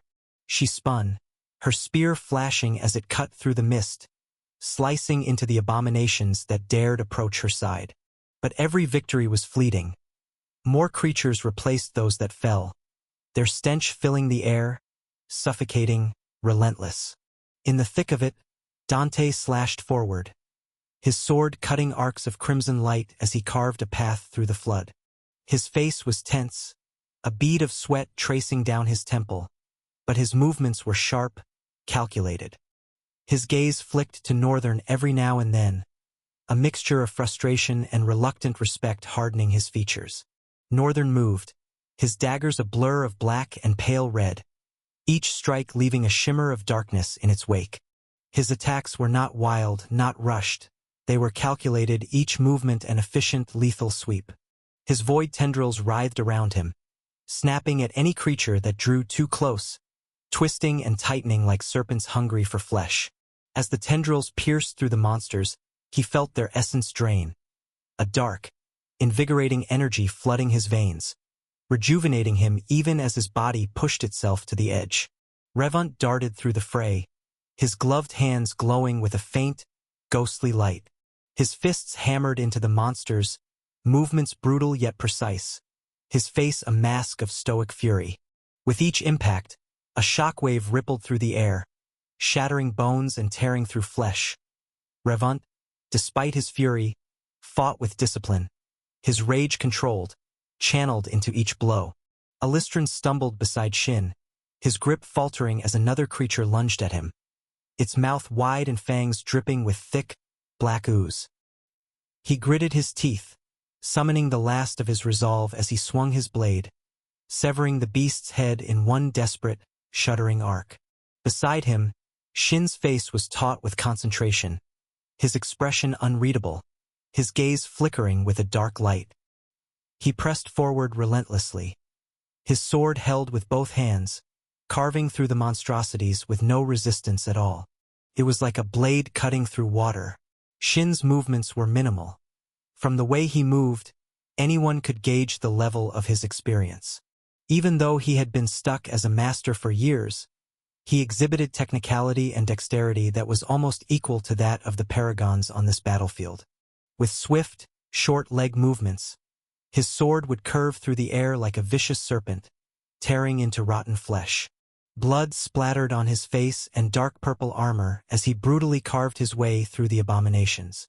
Fighting by his side, Alistran brimmed with motivation as he witnessed the mastery of the sword that Shin was displaying. The funny thing was, Shin wasn't even using any sword techniques.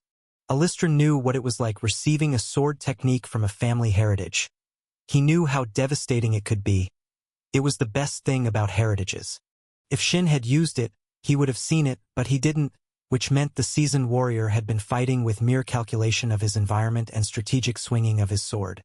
Of course, all this was possible because Shin had a luxurious knowledge of martial arts and its foundation. Alistran's eyes widened as he spotted movement from behind. He suddenly burst forward, spinning in the air and landed with a spine-shattering kick on the back of a monster. The monster's maw had been inches away from grazing Shin from behind. As the creature slammed into the ground, sending webbed cracks running through it, Shin turned back.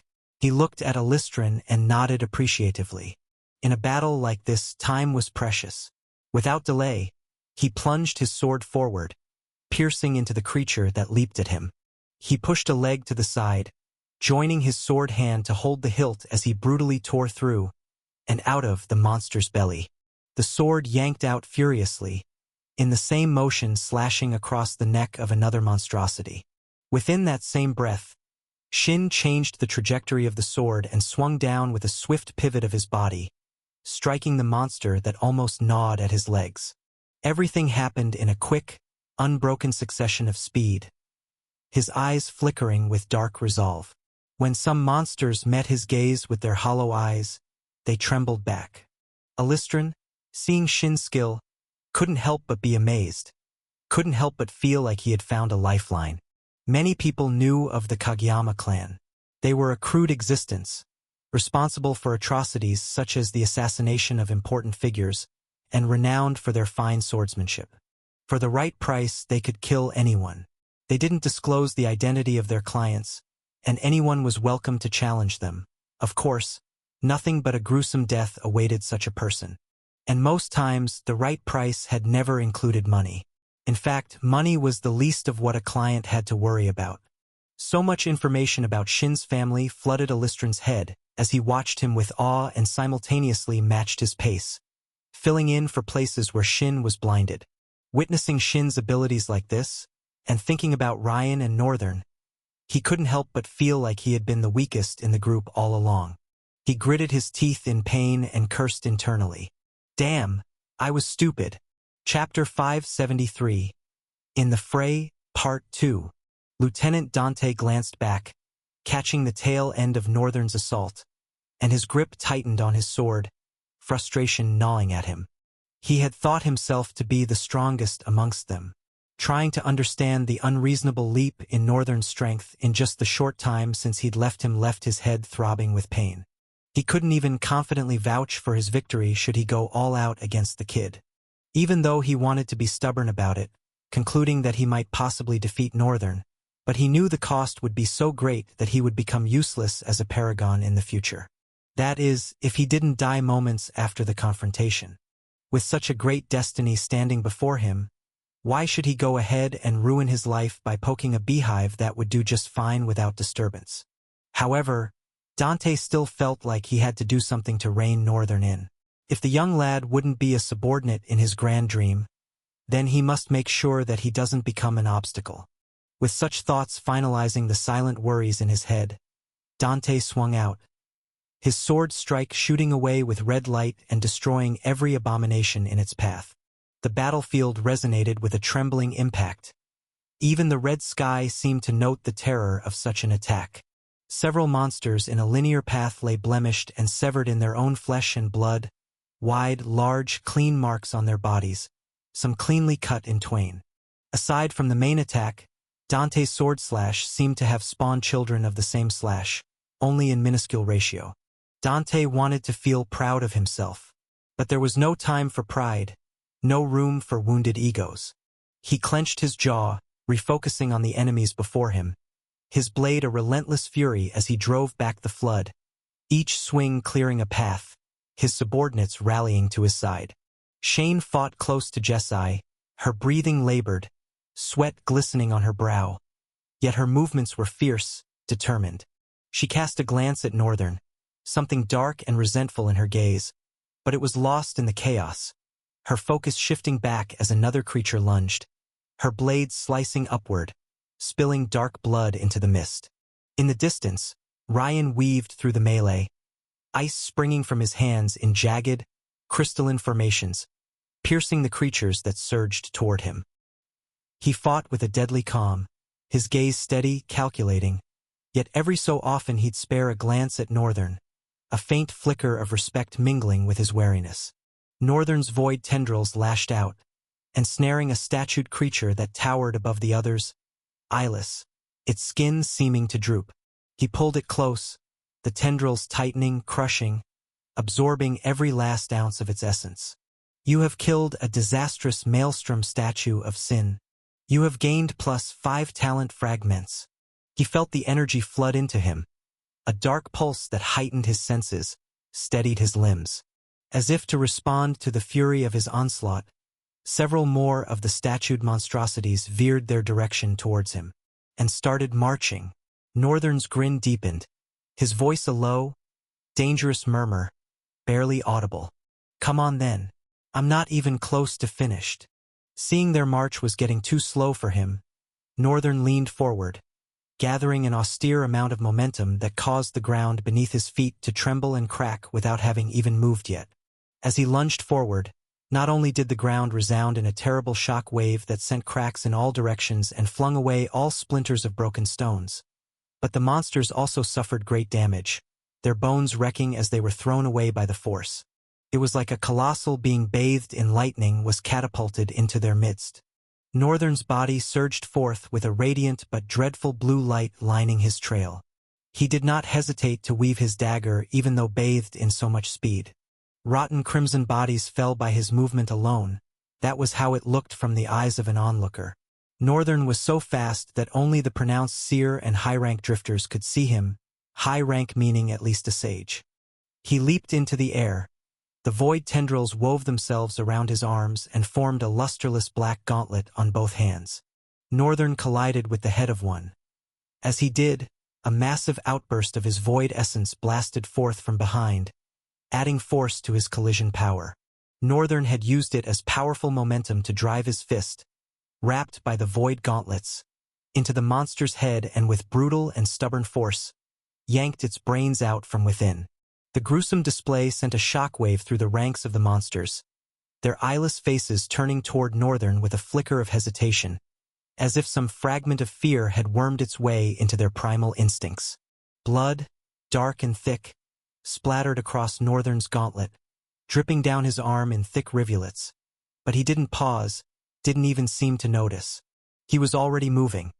As this one slowly went down like a felled tree, Northern leaped toward the next creature, his jump resounding like a powerful clap of thunder.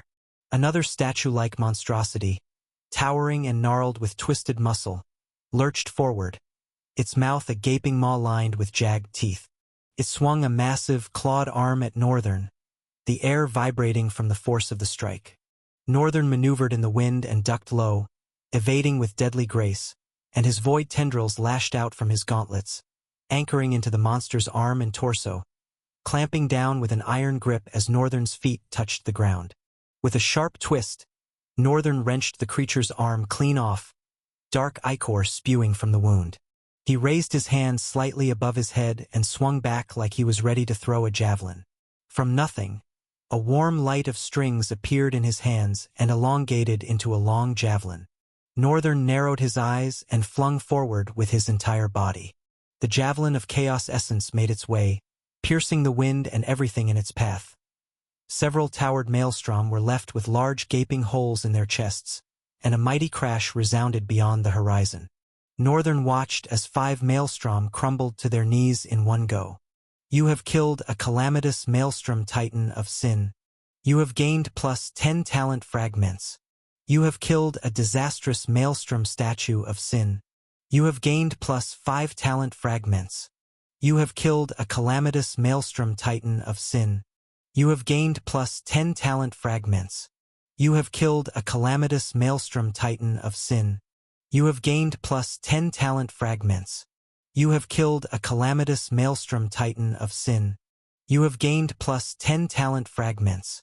He felt the familiar, dark pulse of energy infuse his body once more, his senses sharpening, every fiber of his being thrumming with a dark vitality. His grin widened, his eyes glinting with an almost unhinged delight. This was the battlefield he had craved, the chaos in which his power thrived. Chapter 574. In the Fray, Part 3. Night Terror and Black Mamba were another set of destruction that fell on the battlefield. The two alone were the core reason why the eastern part of the fray had not swallowed any of their allies under the sheer weight of monstrous numbers. Black Mamba fought with 2 long rods, each end honed to a deadly, needle-sharp point, and he wielded them with a wild, ruthless elegance. Ordinarily, such weapons demanded the control of both hands, but he handled them one-handed, his other hand free to parry, block, or strike with precision. It was as if his limbs moved with minds of their own, each attack a calculated slice into the enemy ranks. His strikes were relentless, the rods spinning in his grasp like extensions of his bones, piercing through skulls and torsos with a ferocity that left the creatures recoiling. A grotesque creature, its face a twisted mass of hollow eyes and slavering jaws, lunged at him, aiming its claws at his exposed flank. Black Mamba didn't even turn. Instead, he twisted his body, snapping one rod upward with a brutal, precise flick that punctured the creature's skull. With a single pull, he dragged it to the ground, its limbs spasming as it crumpled, lifeless, at his feet. His gaze never wavered from the horde, his eyes cold and focused. Beside him, Night Terror was a phantom. His form flickered in the bloody mist, his movements so quick and silent they left only faint ripples in the air. He wore a thin, chilling smile that didn't reach his eyes, those eyes fixed on the monsters with an intensity that bordered on serene malice. His blades were his 4 crude claws on all 4 arms, curved and wickedly sharp. They arced through the air, cutting into flesh with surgical precision. Each strike was a whisper of death. No wasted movement, no sound. One creature, larger and slower, tried to follow him, its heavy body lurching in his direction, but it staggered as he reappeared at its flank, his claws slicing through its Achilles tendons. The beast collapsed, unable to find its footing, and Night Terror moved in, his hand driving deep into its spine with a twist that made the creature writhe before it stilled. He grabbed the spine and pulled it out in a gory manner that left a bitter taste in the mouth. Night Terror and Black Mamba fought together in perfect, unspoken synchrony. Where Black Mamba carved a path of brute efficiency, Night Terror was ghostly precision. He capitalized on his openings, slipping into the spaces Black Mamba created, striking the creatures left vulnerable in his wake. And when he vanished into the mist, Black Mamba would press forward, his attacks widening the chaos, creating gaps he could exploit. One of the towering monstrosities, covered in scales and bristling spines, different from the ones Northern was fighting, roared and swung a heavy, jagged limb at them. Black Mamba sidestepped, his rod spinning to meet the creature's wrist and drive it aside. In the same breath, Night Terror appeared on the beast's opposite side, all claws curved out and viciously slicing through its exposed throat in a single, clean stroke. The beast choked on its own blood, its roar faltering as it collapsed. They continued this way, an endless tide of destruction holding back the flood. Around them, Dante's subordinates fought with renewed ferocity, inspired by the deadly ballet unfolding in the mist. They'd never seen anything like it. A synergy so seamless it bordered on supernatural, each fighter moving with a deadly intent that amplified the other. And more so, they were clearly monsters. While when the battle first started, they were very cautious of turning their backs to the monsters. As the battle progressed and both monsters had saved their heads not once, not twice, things slowly changed from caution to secretive admiration. In the thick of it, Black Mamba allowed himself a rare, sharp grin, feeling the thrill of battle surging through him, feeding off Night Terror's silent, lethal presence. For a brief moment, he glanced in his direction, a spark of acknowledgement passing between them. Both of them had always had a silent agreement as the strongest in the room, but Black Mamba had also always considered Night Terror the senior. Of course, there was another one of them considered a pioneer, but he rarely came out to battlefields like this. Night Terror returned his glance, his grin widening grotesquely just a fraction before he vanished again, slipping through the mist, his next victim already in his sights. And then they were moving again, a pair of shadows in the bloody haze, a force that defied the horde. Together, they were an unbreakable line, the Eastern Front holding fast as creatures fell, one after another, their twisted forms littering the ground in a trail of silent, ruthless annihilation. To the left of Night Terror and Black Mamba, where the air was thick with the stench of blood and decay, Jeskai and Linus held their ground like weathered boulders in a relentless storm. Both fighters had learned their craft against human foes, duels where every blow was calculated to cripple or kill. But this was different. Against the twisted monstrosities flooding the battlefield, their techniques took on a raw, brutal edge that suited the mayhem. Of course, this progress in their battle mastery had not just been by chance. Jeskai had put in a lot of work to reach this point. Considering how her talent was useless against monsters, she was just like a human in every other sense. Of course, she had the extraordinary strength that drifters were blessed with as they progressed through each soul rank. And Linus, there was more that met the eye than his arrogant nature. He was, after all, a genius even though a pompous one. It didn't take him long to adapt his style to the battlefield at all. Jeskai gritted her teeth, thrusting her spear forward with a guttural growl as it plunged through the torso of a snarling creature. The beast's claws flailed, but she held her ground, forcing the spear deeper until its thrashing stopped. She wrenched the weapon free, blood splattering across her armor, but there was no hesitation in her movements.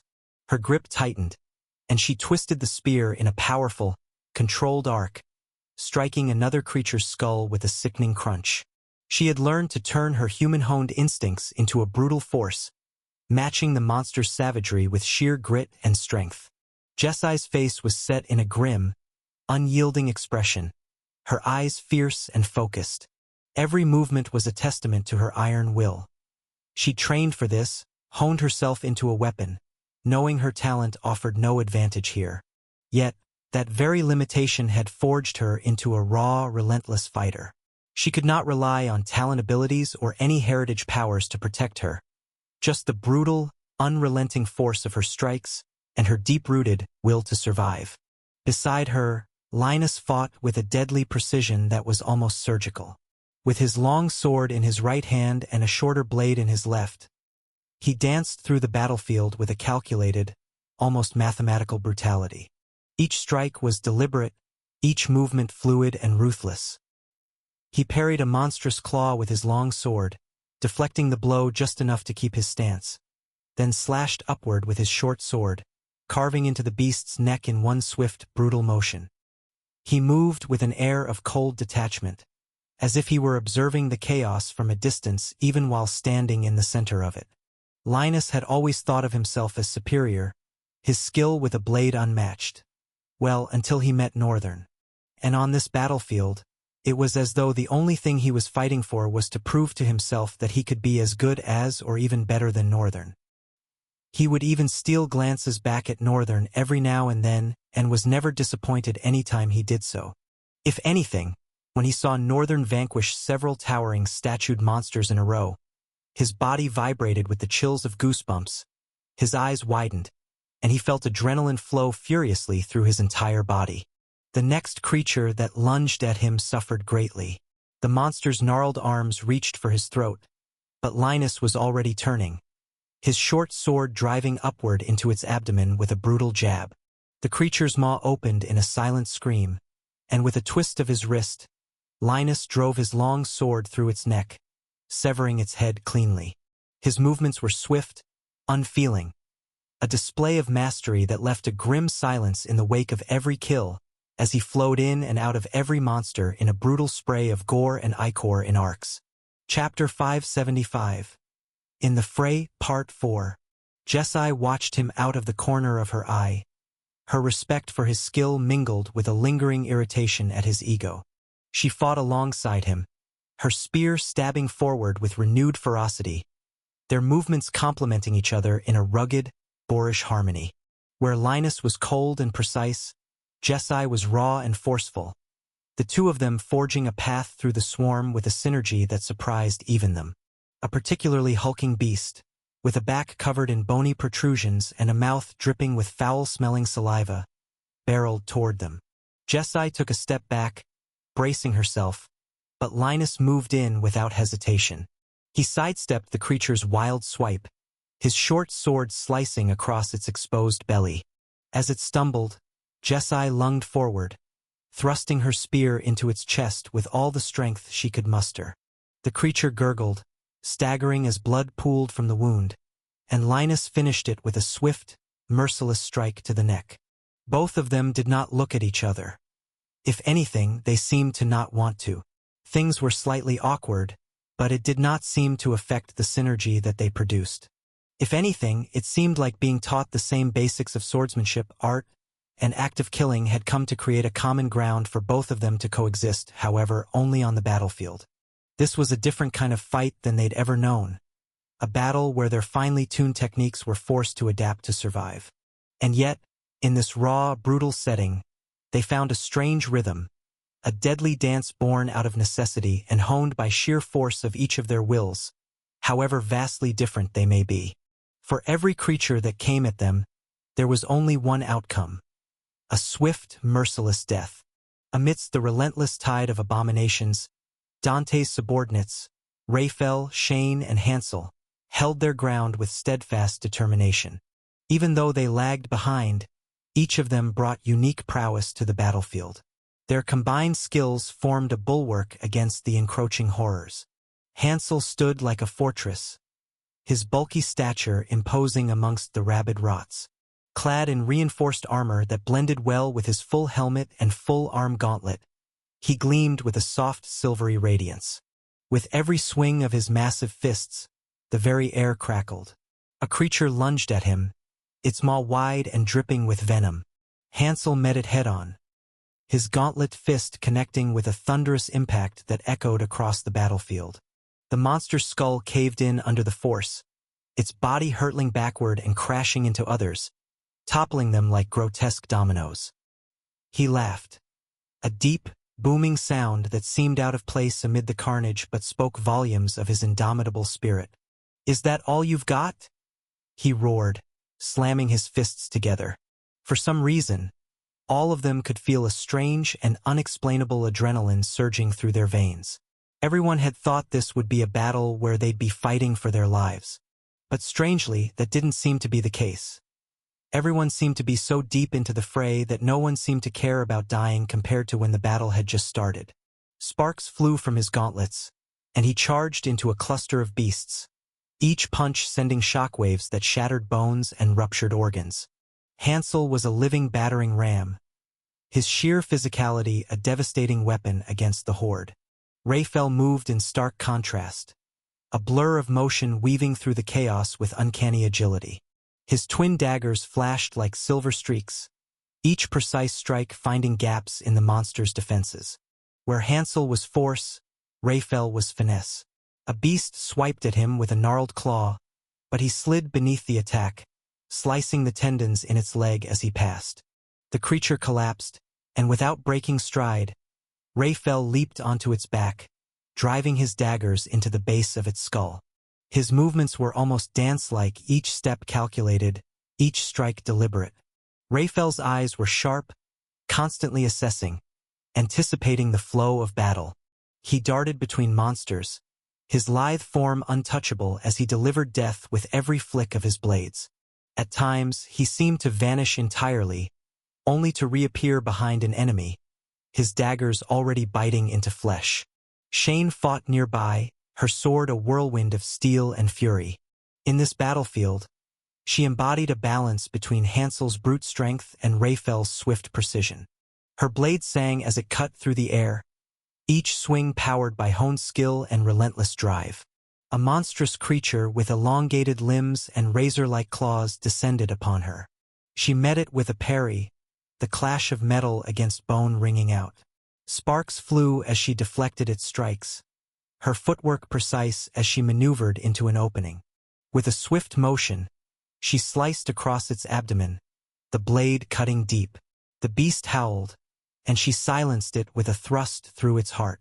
Sweat mingled with blood on her brow, but her gaze remained unyielding, boiling with pain and disgust.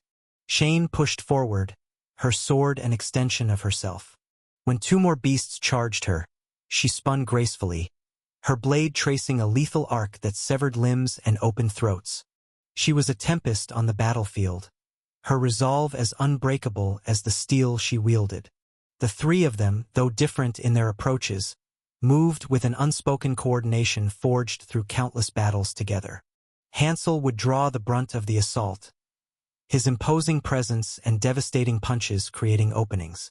Raphael capitalized on these, slipping into the fray to eliminate threats before they could regroup. Shane anchored their formation, her swordplay maintaining the rhythm of their assault and ensuring no creature breached their defenses. A particularly massive rabid rot, a writhing mass of tentacles plunging out of its mammalian body, loomed over Hansel. It struck with unnatural speed, tentacles whipping toward him. Hansel crossed his gauntlets, blocking the initial impact but getting pushed back by the force. "A little help here," he barked, digging his heels into the ground. Raphael appeared at the creature's flank, his daggers slicing through the tentacles with surgical precision. "Keep it steady," he shouted. The beast recoiled, its tentacles flailing wildly. Seizing the moment, Shane dashed forward, her sword glowing with a soft red luminescence. She leaped, channeling all her strength into a downward strike that cleaved the creature's central mass. However, the creature was faster than she had calculated.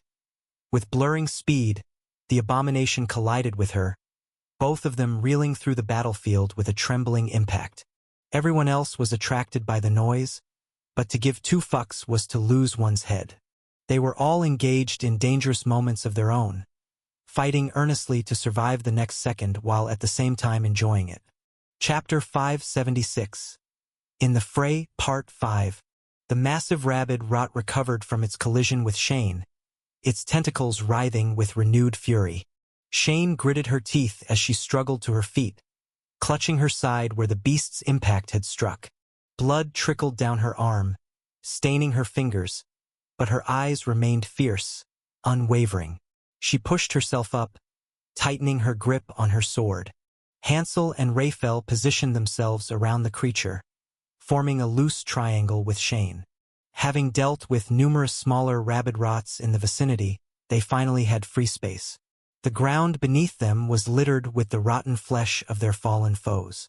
Moreover, the other groups actively kept the mass of monsters too busy to branch out. It was just their misfortune to stumble upon this one. "We have to be careful. It's a devil." Hansel furrowed his brow, though unseen, the concern resonating in his tone. "A devil? You mean a devilish hellion?" "I'm pretty sure I didn't stutter." Even on the battlefield, leave it to Raphael to be sassy. Their breaths were ragged, their bodies already bruised and battered from the earlier skirmishes. But now, all three of them knew they were up against something different, something vicious and dangerously intelligent, with a relentless hunger that glinted in its eyes. In the dark depths of the only opening in Hansel's helmet, a red light ignited. "Well, we have no choice. We can't be a burden to the lieutenant," Hansel growled, his voice a mixture of pain and resolve. He raised his gauntlets, the metal's gleam transitioning from silvery white to a blood-red light. "We can bring it down together." The creature lunged, its tentacles snapping toward them with lightning speed. Hansel threw up his arms, deflecting two of the limbs with a brutal swing, but the impact sent a shock through his body. His muscles strained under the force. Another tentacle whipped around and struck him across the chest, sending him staggering backward, his armor dented and groaning under the blow. Raphael darted in from the side, his daggers flashing as he sliced through one of the tentacles. He moved with a dancer's grace, slipping beneath the creature's strikes and driving his blade deep into its side. But as soon as he struck, another tentacle lashed out, catching him across the shoulder with a sickening crack. He stumbled, a grimace twisting his face as blood began to seep through his torn armor. "Damn thing's faster than it looks," Raphael spat, gripping his injured shoulder. Despite the pain, he pushed himself back into position, his gaze sharp, calculating. He could feel the adrenaline surging through him, but he knew it was only a matter of time before exhaustion would take its toll. The creature, seemingly emboldened by the injuries it had inflicted, reared back, its tentacles writhing in a frenzy. Shane, her breathing labored, stepped forward, her sword raised in defiance. Her gaze locked onto the beast, her mind racing through every possible strike and angle. There was a different light in her eyes. She was furious at everything, but her gaze radiated a strange calmness, something that made even the beast glare deeply into her, its frenzy becoming subtle. It seemed to understand the shift in the air.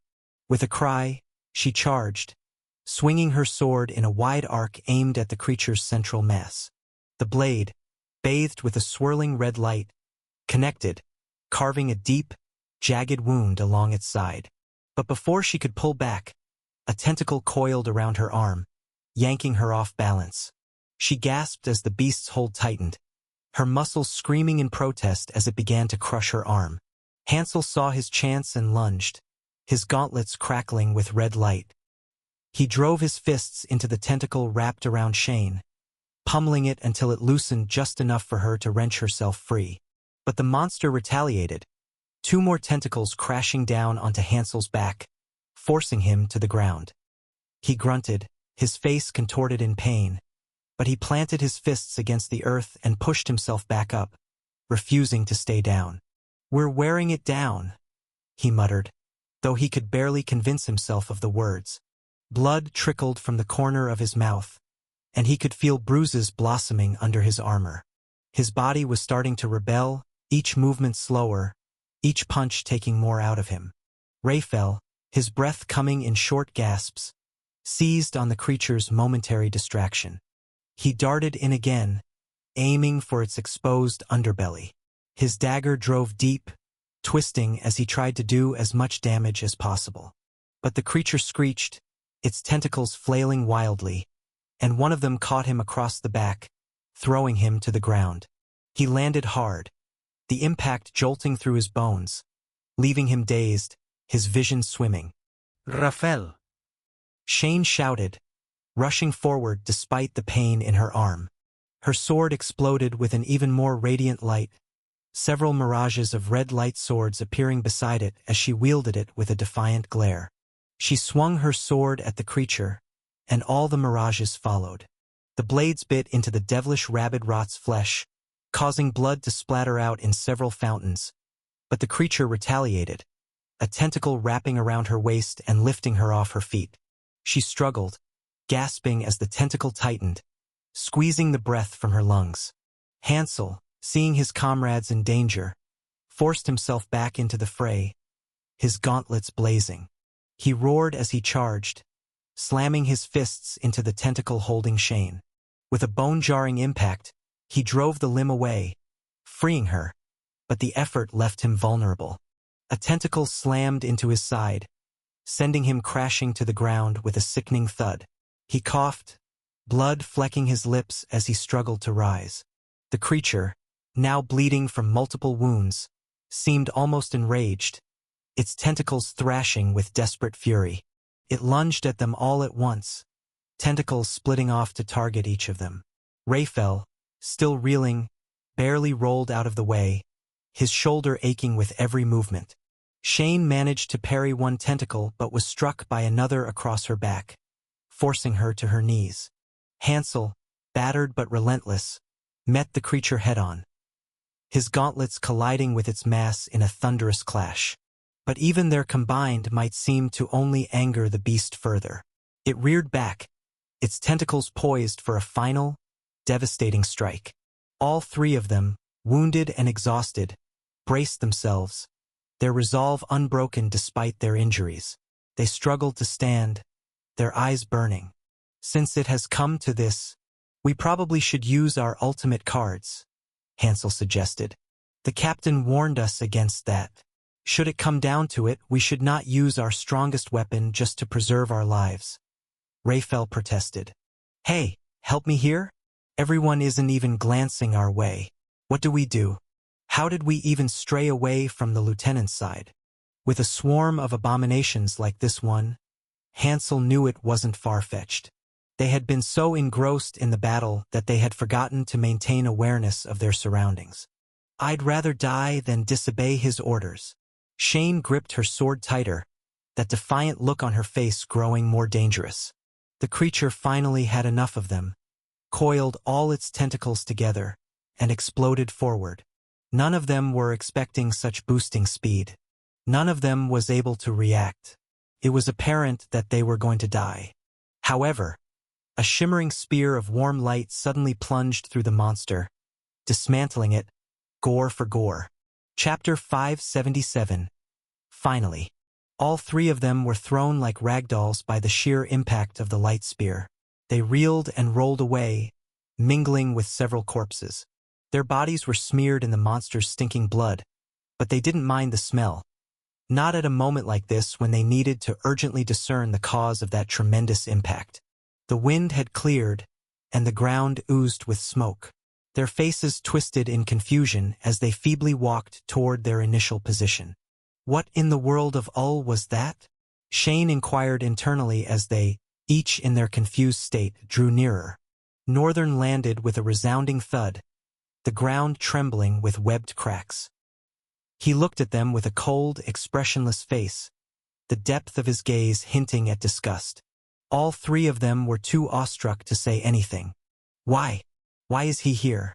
I thought he said he was going to take care of the Western. Before finishing the thought, Shane slowly turned her head, eyes moving beyond Northern's frame to take a good look at the other area of the battlefield. Their faces paled immediately, Shane first, then the others followed. It turned out she wasn't the only one curious about his presence. The other half of the expanse where Northern had volunteered to take care of had been totally eradicated. All the monsters there were dead, brutally reduced to broken puzzles of flesh marred by a ghastly blood mire. Northern exhaled. It was quite an unfortunate fate to have come across a devilish hellion. But three masters should have been able to take care of this. Nonetheless, for some dumb reason, you guys are preserving your strength. They were silent, their gazes frozen with respect, feeling as if their mouths had suddenly been sewn together with metallic thread. Anyway, the battle is pretty much over. For now. Dante and everyone else were about to round up. The lieutenant was suspended in the sky, delivering his last strike to the destroyer of the red mist. His sword came down with his figure, unleashing a devastating onslaught that sliced the destroyer in a linear and perfect body ratio. Not spared a second to gasp in death, the abomination of the red mist tore in twain, dark blood splattering in all directions. "He is a paragon, all right," Northern complimented Dante with his eyes and silent thoughts. He looked over at his own area one more time, proud of himself and his growth. To think he alone was able to wreak such havoc on the battlefield without anyone's help. The Eastern Wing had all the numbers while Northern was alone. If anyone should be finishing later, it should have been him. However, not only had he finished quickly, but he had also moved over to lend a helping hand. "I'm so nice, really. But how?" Raphael, still devastated by shock, stammered. Northern's eyes drifted to them, slight irritation hidden behind them. A smile rose on his lips, dissipating any hint of other emotions and displaying a comely but strange demeanor. "How what?" Northern asked, somehow easing the tense atmosphere. How did you do it?" "You killed everyone." Northern nodded consentingly. "You are right indeed. It hasn't even been an hour, but I've slain all the monsters. That is thanks to my wide area skill that allows me to deliver a cut that only the monsters can receive. Well, since I became a sage, it's a lot more complicated than that." They were all shocked by how he was answering their questions. Northern observed them for a moment and raised a brow. "What? Is it okay to tell us about your abilities?" Raphael stammered still. "Oh right. People don't just go about revealing their talents and abilities." He shrugged nonchalantly. "It changes nothing. Even if you know it, if you were supposed to be my enemy, you'd still be helpless against it." Northern sounded pompous, but it was the rude truth. Black Flame and Black Lance were both abilities of chaos that couldn't be defended against. At least not by a bunch of masters, let alone with the immense boost in productivity and proficiency they received since he became a sage. And so what if they found a way to block it? They'd still never defeat him. He had an arsenal of skills to use, and he was about to gain one more. Northern smiled delightedly at their frozen faces. "If you'll excuse me." He turned away and leaped into the air, diving toward the part of the battlefield where Ryan was. From the aerial view, everything had gotten quite scanty. It was very impressive. He was an anomaly, but a couple of drifters being able to push back the flood of monsters this much without losing anyone was no small feat. Even his father was no slouch either. Northern was sincerely pleased with what he was seeing. However, it's not enough. He didn't know why, but he felt like if the underworld were to come to this world, none of them would be enough to fight them. A master of the underworld was twice stronger than that of Trail, same as it was for every other rank, and the thought of being on the weaker side honestly irritated him. Or should I move to the underworld? The thought jokingly passed through his mind as he landed. Then again, Northern remembered. It wasn't like the Central Plains was the only continent in Ultrail. There were originally 3 continents: the Central Plains, the Northern Continent, and the Eastern Continent. Stelia was forcefully torn out of the Central Plains and formerly existed as a faraway island. But now Northern was inclined to think it had all been Ruffsberg's plan from the beginning. He probably contributed to them making it a continent because of the atrocious and evil acts he wanted to commit. Northern felt his insides boil with the thought. In a quick second, everything that had happened flashed before his eyes. Then something belatedly came to his notice. Kahl and his master are probably from the underworld too, and were moved to our world through a rift. His brows furrowed for a moment as his thoughts progressed. Did that mean Ruffsberg also knew about the underworld? Of course he did. If someone like him was able to find out, then Ruffsberg must have known. Northern's eyes narrowed. Or even worse, he might have discovered a way to go there. This rift, after all, was an elf's crazy attempt to escape. That would mean it was very possible to control rifts. Ruffsberg could do it. Someone from the underworld could do it too. I should be able to do it too, Northern thought, his eyes sparkling. But right now, there was something else he wanted to concern himself with. You have discovered Talent Frostheart, SSS. Do you want to copy talent for 5,000 talent fragments? Finally, Northern grinned and nodded. Yes. Congratulations. You have copied talent. Frostheart, SSS. Due to system new unique ability, DIY. Talent will undergo some changes to suit the nature of chaos and void. Chapter 578. What a migraine. Northern stared down. Right? This. He hadn't forgotten but had not kept in mind that the system copycat gained another unique ability called DIY. The ability was just something that happened because of chaos and void. It explained that any abilities he copied would undergo subtle changes to suit the nature of chaos and void.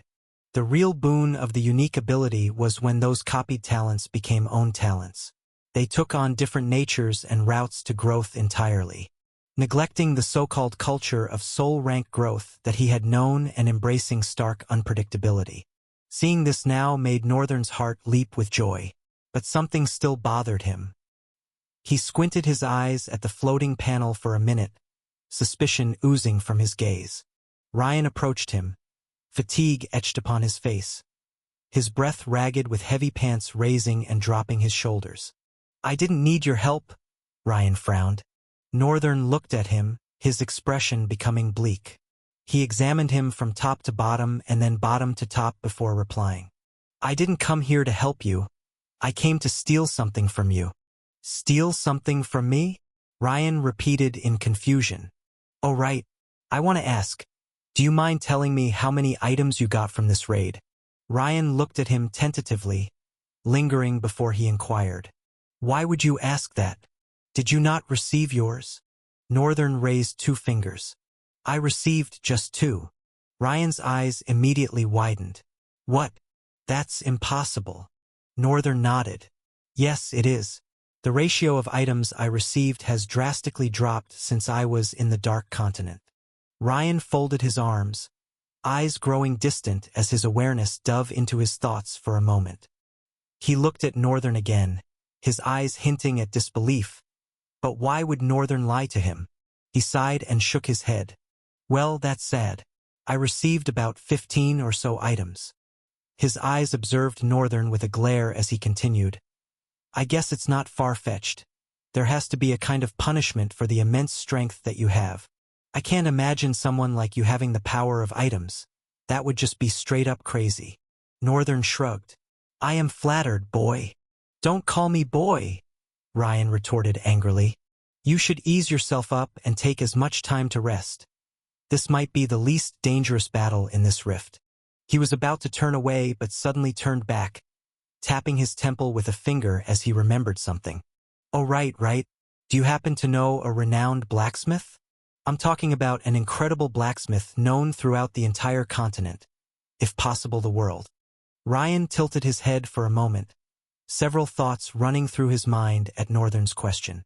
Well, there are a few, but I hear that none of them compare to the Northerners. The Northerners? Yes, the Northern Continent. Blacksmiths there have been the only ones to be successful in creating an item. That means their work fell under the same gratification of items Ul blesses us with when we slay monsters.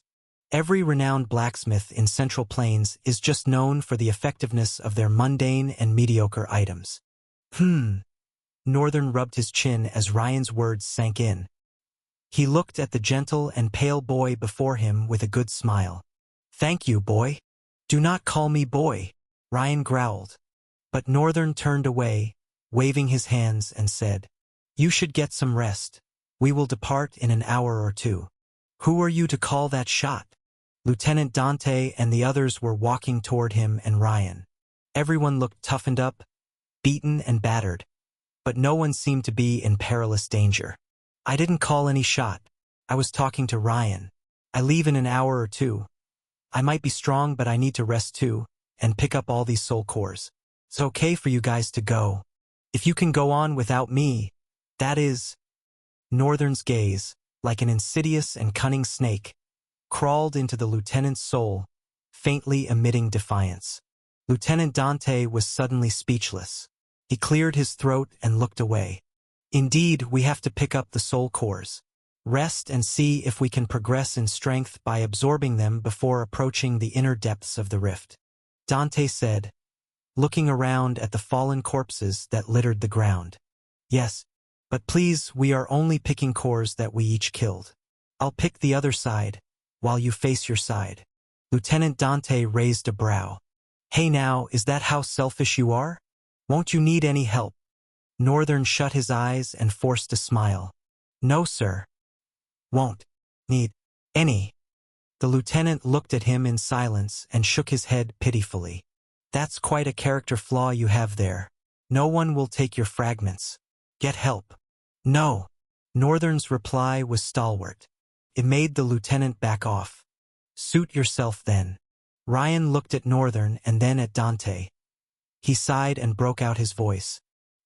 He has clones that can do it for him. Lieutenant Dante frowned, surprise etching wearily on his face. He shifted his focus to Ryan. What do you mean? Ryan shrugged helplessly. It's what you heard. He has clones that can help him do his things. Many clones at that. But I thought that black tentacles thing that comes out of your body is your talent ability. Dante voiced, his tone tinged with growing shock. Northern looked at him uninterested, not responding at all. Ryan shook his head painfully and said, trying to understand him is like trying to understand migraine. The more you think about it, the more it spreads. It's easier to just accept and move on. The Paragon stared, life flowing out of his face. What is this? Does he have two talents? How does he have a cloning ability and have the black tendrils too? Or are they linking from the same talent? Confusion made its nest in the Paragon's mind. He continued to stare at Northern, who turned away and left to start picking cores with trembling eyes. Chapter 579. Arousing Suspicion.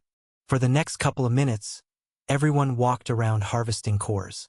The first thing everyone was taught upon becoming a walker was how to tear monster corpses apart and extract their cores. Everyone was very busy harvesting cores, and sending glances over to the several Northerns doing the same on the other side of the expanse. All of them had different expressions on their faces. I thought his ability was offense-based. Like the black tentacles from earlier, Hansel voiced, pacing and staring at Northern. Did you see the burning light that pierced that monster? Raphael intoned, bewilderment lighting up in his eyes. I didn't really see it, but its force was tremendous. It sent all of us flying away before we could register what was happening. Seriously, that was insane. Hans, is this guy even as old as us? And he's already that strong. I heard that dude Alistrin saying to the captain that he's one of those guys that just came back from the Dark Continent. Raphael's eyes widened. What? Really?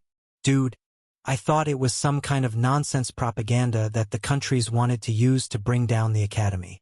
Well, I actually didn't believe it either. The truth was not many people believed that a couple of students were sent to the middle of that disaster, much less by the former academy principal who had been principal for over 150 years. Hansel breathed and bent down, using a small dagger to tear the flesh of a rabid rot as he continued, his breath paced by the strain of what he was doing. Moreover, the families didn't seem to care too much. Your kids were taken and minimal effort was put into getting them back. It's almost as if they didn't try hard to make the lie believable. He removed the 4 cores one after the other, handing them to Raphael, who dumped them into a coffer at his feet. He responded, but now that survivors are making it back, we know it is true. It just so happens that, at the same time, the former academy principal is also not around. Don't you find something fishy? Whatever fishy it is, it won't matter if that man comes back as the first luminary in 700 years. You really think he will be the first? Or rather, he is. Hansel paused for a moment, looking up at Raphael with a slight frown. What do you mean? Raphael shrugged. I'm just saying we don't know much about the northern and eastern continents. What part of history we have is only what the Central Plains have been since the day the world became divided. Then there's Riemgard. They say a single one of their princes is enough to subjugate a citadel. And moreover, There's the first princess who is a paragon. Are you now saying almost all his sons and daughters are paragons, ascendants and sages, and he too will be a paragon? And what's wrong with that? Raphael shrugged again. Nothing. But it just doesn't feel right. Aren't they basically all the same, and won't the children grow balls to challenge and overthrow their father? I mean, there has to be a reason why Riemgard is very private with their affairs. So you think? I'm just saying, how can we be so sure that the former academy principal will be the first luminary in a while? When there's a country that keeps its matters very private and lets the world know only what they need to know, then there are two other continents which we have no idea about at all. I mean, we have to be realistic. Realistically speaking, you guys have been yapping like hell and barely even done anything. Shane's voice entered, startling the two. Hansel stood up, looking at the lady's pale face. Are you okay? You don't look okay. I am fine. I've taken first aid. The wound will get better. You guys should round up on your end so we can absorb the cores and rest. Doing that will make me more okay. She muttered the last part and was about to walk away but stopped and turned back. And quit yapping about nonsense. We have more to do than all this, she yelled, then walked away. TCH. Both of them smacked their lips and focused more on what they were doing but still yapped every now and then, only now more silently. Shin stood at the edge of the havoc of corpses that Northern had propagated. He carefully observed with a ruminating expression as several clones of his son walked about, picking up cores and disappearing with them. What is wrong? Does he terrify you now? Alistran said as he arrived at his side. Shin did not answer immediately. A few beats passed before he shook his head. He is amazing. Alistran chuckled. He seemed to be in a better mood than when he entered this rift, now that their chances of survival seemed to have spiraled upward. Well, you don't need to tell me. That is my talent that he awakened. I can remember, but he has gotten so much better with it. I can't ever imagine reaching a phase like that. Alistran's brows furrowed. He averted his eyes from the moving clones and turned to Shin. What do you mean? Shin glanced at the old Joker's worked-up face. I have a talent called advanced cloning. When I move up the soul rank, the number of clones I can make increases by 1. It's not really impressive when you look at it, but its usefulness on the battlefield is explosive for someone like me. When Northern awakened, he awakened with my abilities.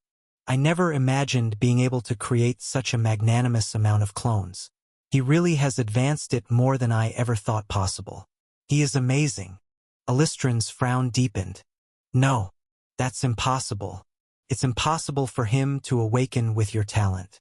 You don't understand. The details of our soul core are so intricate that no two talents of the same kind can exist in two people. Well, maybe it's not really the same, but something like it, Shin replied, nonchalantly displacing the suspicion Alistran was trying to raise. If Shin is using a clone ability, why didn't he use it in battle? The curiosity suddenly piqued his mind, but something else was of more important concern.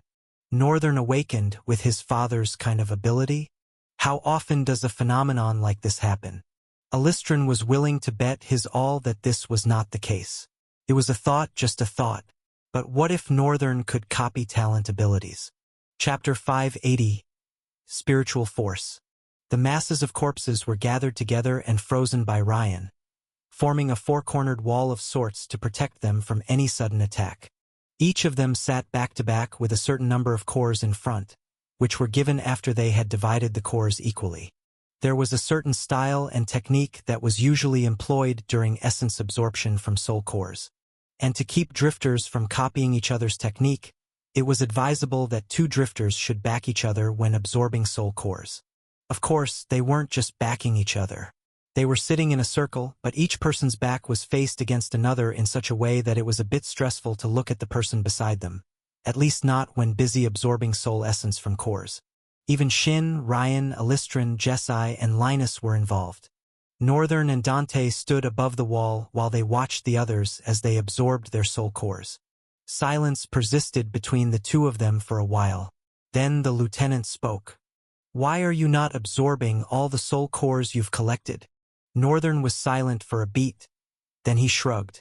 Soul cores are more expensive and useful when traded. The lieutenant raised a brow and looked at Northern. That's surprisingly low thinking. You do realize that the people you are trading them to are buying them because they want to absorb them. Which is good for them. I don't need to absorb soul cores in order to grow. As Northern said this, Dante's eyes widened. A moment later, he opened his mouth with a small grin. So you are one of those? Northern narrowed his eyes. One of what? Dante's gaze rested on him for a short while, his eyes scrutinizing all of Northern's features to find any hints of pretense. But Northern's gaze was sincerely inquisitive, and Dante could clearly see that. He sighed and looked downward at the circle of people sitting cross-legged with cores between their comfortably resting hands. You really do not know. His gaze slowly came back to Northern, the corner of his lips curving up to give a small smirk. No, I don't. What are you talking about? The lieutenant looked forward to the horizon. He seemed to be taking his time, a strange gaze rising in his eyes. There is uncommon knowledge about soul essence. It started as a postulated theory. A postulated theory? Northern tilted his head a bit as he focused on the lieutenant, thinking, why am I getting scientific vibes from this? The theory postulated that soul essence is not just soul essence. There is something called a spiritual force. And this spiritual force stands like a canopy that branches out into other forces. Soul force is just one of the other forces. Then in soul force we have soul core, soul essence, and talents. The theory establishes the possibility of the existence of other forces and their properties. Northern could sense the lines connecting as Lieutenant Dante continued. It was all a protected hidden theory until 10 years ago, when another force was found in a rift resource. Northern squinted his eyes a bit as he thought about what the lieutenant had just said before he eventually voiced what he did not understand. What do you mean it was found in rift resources? It's simple. If you don't understand something like that, it means you don't have even the most minimal knowledge that a drifter should have before venturing into a rift. Northern nodded. Yeah, it sort of happened. Sort of happened? The lieutenant looked at him strangely. Then he sighed, as if letting go of the thought in his head. Rift resources are of different kinds and types. Their special trait most times is derived from the kind of environment they're exposed to while in the rift. I know pretty much that. Good for you. What you probably don't know is that those resources have essence. It is their essence that makes it possible for them to develop special abilities from being exposed to rifts over a long period of time. So, every resource gotten from rifts has faint essence in them. However faint it is, it's detectable. He paused for a bit. Have you heard of empty rifts? Northern looked at him, answering, I'm not sure, but judging from the name, it's an empty rift? Yes, an empty one. It seems like a ruin more than a rift, but it's totally empty. No monsters at all, however symbolizing the existence of an old civilization. That is where the theory comes that rifts are dimensional fragments of places breaking into our own dimension. Northern would have accepted that notion if he hadn't met Sura and learned better. These people and their theories were plausible, but he had realized what rifts were from meeting Sura. Rifts are the line in between.